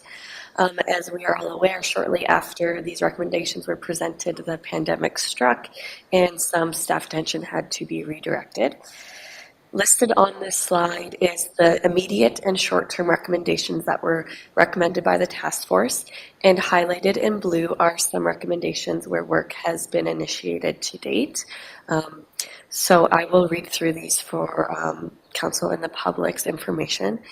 It includes commissioning a study of housing affordability in the municipality, starting an awareness campaign about existing initiatives. So, for example, the work we've done on ARUs to date, emphasizing affordability in municipal policies and deliberations, appointing a municipal affordability coordinator, initiating a community-led advocacy group for affordable housing, and collaborating with local businesses and employers to provide affordable housing to their employees. Listed on this slide are the medium and long-term recommendations that were brought forward by the Mayor's Task Force. This includes the densification within the existing built-up areas through increasing the allowable number and configuration of accessory units. So Bill 23 has made those changes for us. Additional municipal incentives for high-density development, relaxing zoning and or accelerating rezoning application process for development of properties owned by nonprofits for affordable housing, exploring residential occupancy of the above-ground spaces in downtown commercial buildings. I am anticipating this is something that will be explored in the Housing Community Improvement Plan. Using municipally owned land for the development of affordable housing. A good example of this is the North Perth Access Center project that's being proposed. And actively seeking county, provincial, and federal funding. So, for example, the municipality's application to the RHI program.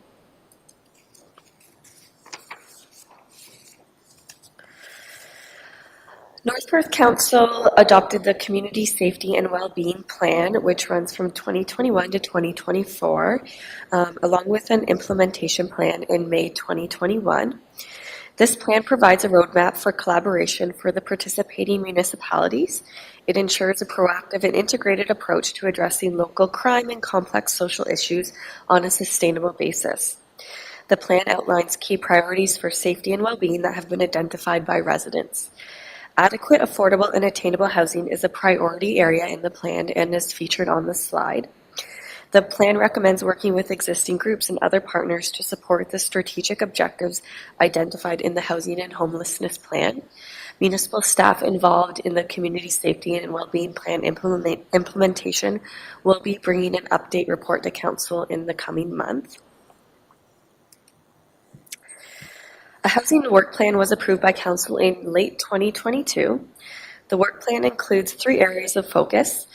Items in the work plan that have been completed to date include the implementation of the ARU registration program guide and related ongoing marketing and promotion, as well as the submission of an application to the RHI Round 3 for the North Perth Access Centre.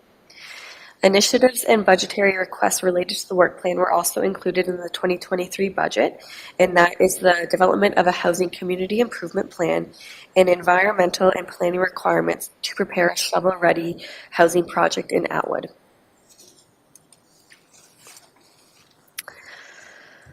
Lastly, the process to update the corporate strategic plan is currently underway. Improved housing diversity and density was a priority in the previous strategic plan.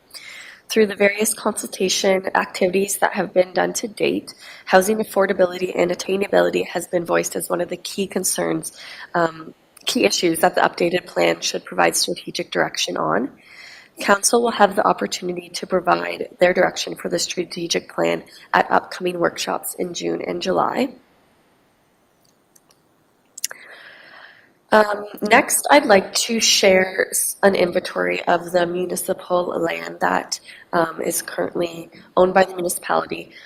Staff worked hard to develop some maps that identifies land that is currently occupied, so that is shown here in red. partially occupied, which is shown in blue, and green, which is, vacant, which is shown in green. We've taken some screenshots of some of the main areas in North Perth, but we can also open up the app and show a live view for council if that is preferred. So you'll see on here, this is kind of a snapshot of Listowel. Much of the land is red, so it's occupied, it's different infrastructure facilities, whatnot. And then there are some green parcels featured on the map, most notably that section of land up near the west end. So this is a snapshot of Atwood. You'll see that the majority of municipal land owned is occupied, such as the trail, the EMCC park area, and then you'll see that green larger section right kind of connected to the trail, and that's the land area that is being studied as part of the 2023 budget. A snapshot of Moncton. Not much vacant land municipally owned here. And then Gownstown, just to cover all of the areas in North Perth. Would you like me to open up to zoom in on any of these properties? Okay. And we'll work with staff to get a copy of the whole map that council can have. Just a question for me. So, yeah. Lands that are on the south side of line 88, east of where the trail is, I think we offered those as vacant or for sale, didn't we, Chris? On the south side, like east of, or we're in the process. I thought we declared it surplus to our needs. So there was a chunk taken off of the west piece of that trail parcel that, yeah, that was. And we've sold that off. Yes, we've sold that off. I just want to make sure. Thank you. Yeah. Thank you. Even though, and this has been a challenge as we did this exercise, that specifically some of the trail portions, I mean, we probably don't need all of the width of the trails in certain spots. And Downtown's a perfect example. We could probably even look at how we could relocate the trail to make better use of some of the land, possibly. But that does also come at an expense. So spend some money somewhere to make a little bit more land available to use for that purpose. So that's where this exercise got to be a little bit challenging in deciding what was vacant or used or partially used. But we can further drill down on some of that as we look at these in more in depth. Let's get back to Jessica. Thank you. Okay, so I'm going to move on to some information on funding programs. Before reviewing some of the current options, we'd like to provide some general comments on funding opportunities from the municipality's experience to date, and this was touched by Mitchell in his presentation as well. So most funding programs directed at housing, planning, and development are offered by the Canada Mortgage and Housing Corporation. There's a high competition for these federal funding programs as they are nationwide, and the issue of affordable and attainable housing is widespread, so everyone is applying to these programs. Many funding programs also have significant application requirements, short project timelines, and application scoring methods that end up favoring the projects of larger urban centers over smaller local governments. An example of this is the RHI funding program, where the completion timeline was 9 to 12 months. They did extend this for round 3 for 18 months, but you did not receive any points in your application scoring if you chose that option. Lastly, as with many funding decisions, CMHC and other funders are seeking a high return on investment when reviewing proposed projects. Large projects that propose a high number of new units into the housing supply will be more successful.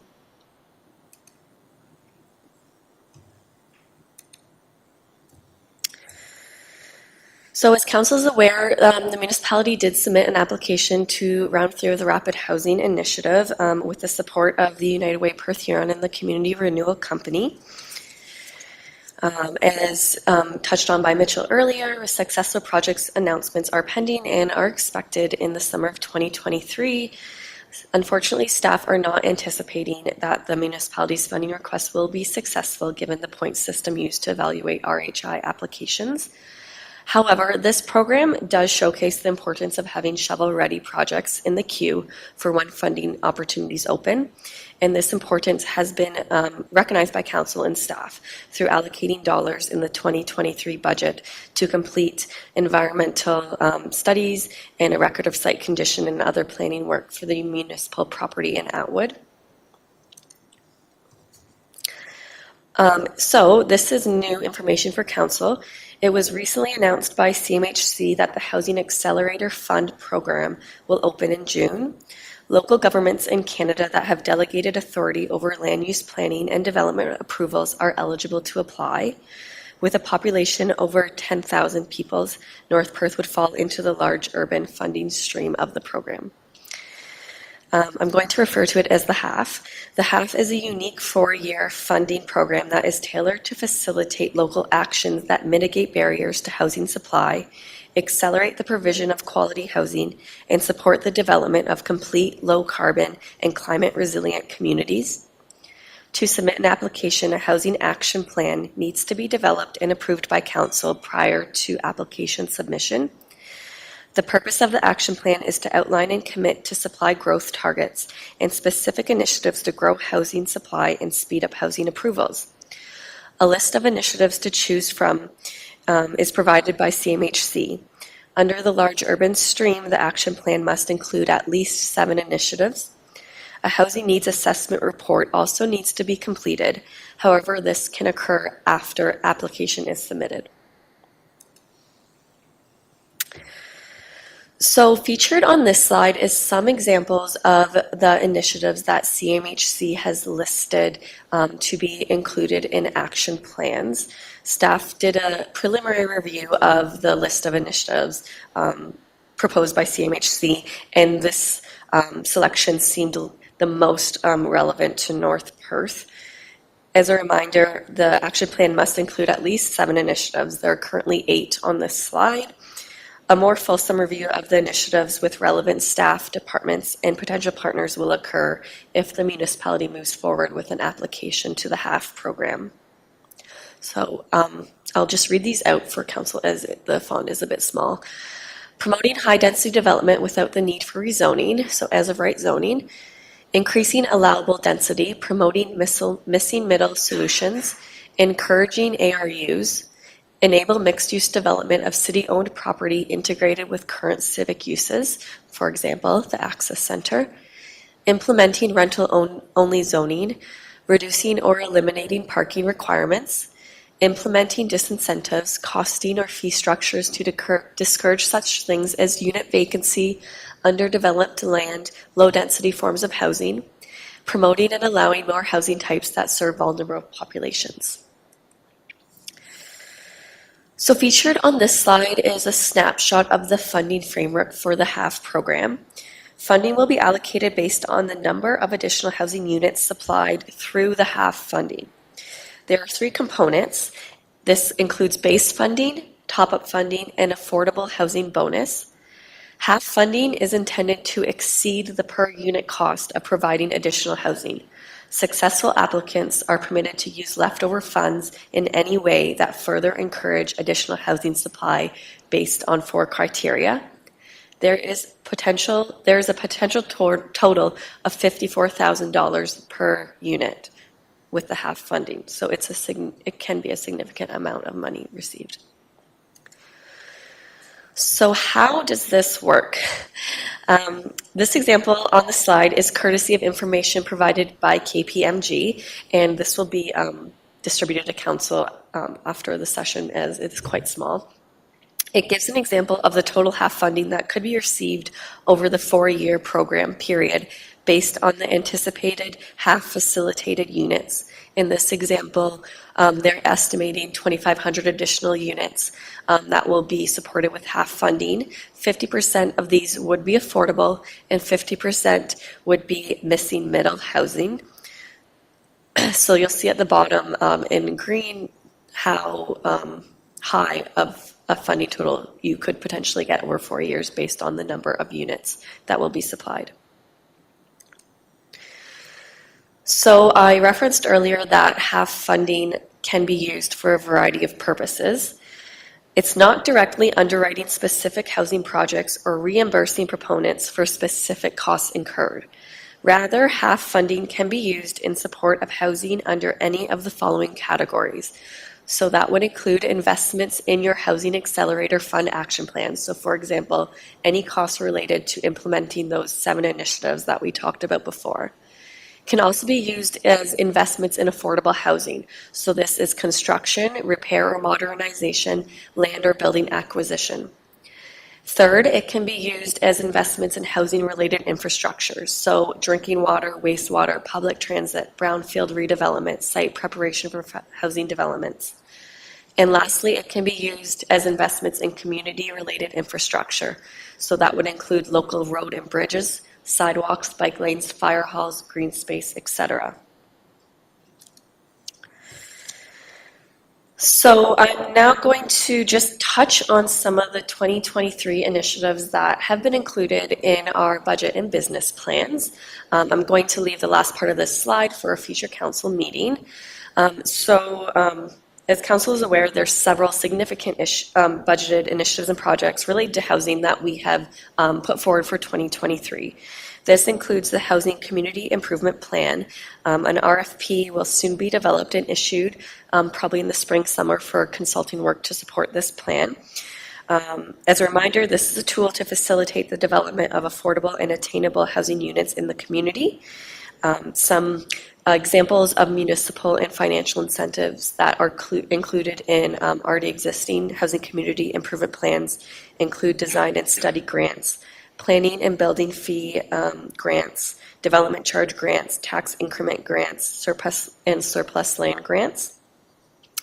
The implementation of the Downtown Housing Grant Program is also included in the 2023 budget, and this will be integrated into the development of the Housing Community Improvement Plan. Oops.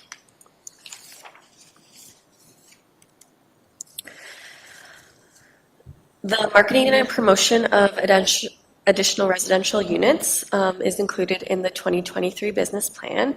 To date, staff have developed the ARU registration program guide and have been marketing ARUs to the public, and will continue to come up with new and creative ways to do so throughout the year. As mentioned, the environmental and planning work for the Atwood Housing Project was included in the budget. This will include Phase 1 and Phase 2 ESAs, and also following that, the record of site condition will be submitted. The goal of this is to create a shovel-ready housing project that can be used when other funding opportunities come up, or for more council direction. As well, the 2022 to 2026 North Perth Strategic Plan update is now underway, and we anticipate that the updated plan will provide strategic direction for affordable and attainable housing in the municipality. At this time, I can answer any questions or comments that council has. All right, thank you, Jessica. A great report, a great summary. It's actually kind of humbling when we look at this, some of the things that have been achieved, and yet we know that there's work to be done, and I think that this council is up to that when we get there. Any questions? Let's go through the question set. Mark, let's start with you tonight on this one. Thanks, Jessica, for your report. So we've seen what North Perth owns in our land inventory. By any chance, does the province own any surplus land in North Perth? I am assuming so. I don't know exactly what off the top of my head, but we can have our GIS staff look into that for us. Okay. Let's turn to CAO Snell. I certainly know one plot that they own that I've been after, but go ahead, Chris. Yeah, I was going to say they do own some land specifically around the GD Trail area. There is some talk of it being available by tender at some point, but they are removing the former mill from the property, citing health and safety concerns. But we did inquire about even that parcel being potentially available, and they have decided not to dispense with it at this time anyway. Yeah, I know it's rare that municipalities buy surplus provincial land, but interesting. I mean, if I might, I think it's an option that municipalities have to explore now. We're in a different time, and where provinces have lands and they're sitting there not used, and they're giving, all these policies and mandates and so forth. Then they're going to have to start looking at surrendering some of their land to the purpose, right? David? I'm not even sure where to start. I can tell you the presenters tonight have been pretty awesome, and I'm almost on information overload. The half funding thing is interesting, but that we're thrown into the large thing, really sets us behind the 8 ball right off the bat. Quite frustrating. Yeah, it is, and I know it's frustrating on this side of the table. I can't imagine what it's like on that side of the table because you put a lot more work into it than we have to. So congratulations for bringing it this far. And I think there's going to be more discussions on where we got to go with it. But yeah, there's an awful lot on your plate. Thank you. Okay. Alan, you want to make some comments or questions? Thanks very much. Thanks, Jessica, for the presentation. I appreciate that. You've shown that we've come a fair ways. We have things to do, as the mayor said, but bit by bit, I think working together within our community, I think we can move forward, and opportunities that you become aware of, bring to council, and we know that it takes a lot of work to submit these applications, and yes, it is very difficult and souring, upsetting when the answer is no. And we've had submitted great projects on other applications before, and from time to time we'll get an answer of yes, but they seem to become rare, is what I'll say.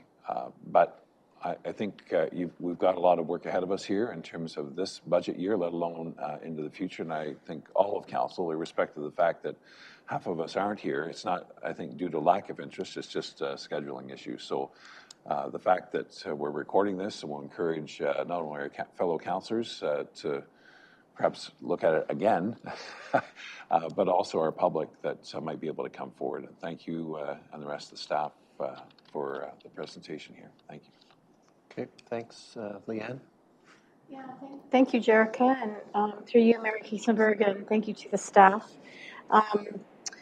I think that tonight's presentations have given us a lot more food for thought and a lot more updated information given the changes in policies and what's happening provincially. And I think it could help us as a municipality to move forward, to be even more poised, to be prepared to, put projects together and make them shovel ready so that we can continue to be ready for more opportunities that come forward. I would like to see us as a council in this term make some big commitments to a collective project that we decide on, because we have done a lot of groundwork for sure. But I think that now is the time for us to start thinking about, in the next little while, about serious considerations about our next steps. But this is a good start with this information session this evening. Thanks. I have kind of a curious question, and I don't know, it might need CEO Snell's expertise, but for housing projects, let's say that we wanted to get real skin in the game and we wanted to either buy land or we wanted to be the developer of a housing project. Can we borrow for that purpose from Infrastructure Ontario?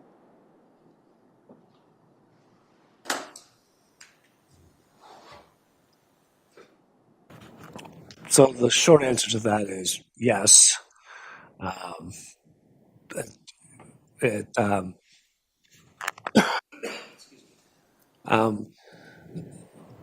The Infrastructure Ontario has supported housing projects across Ontario in the past.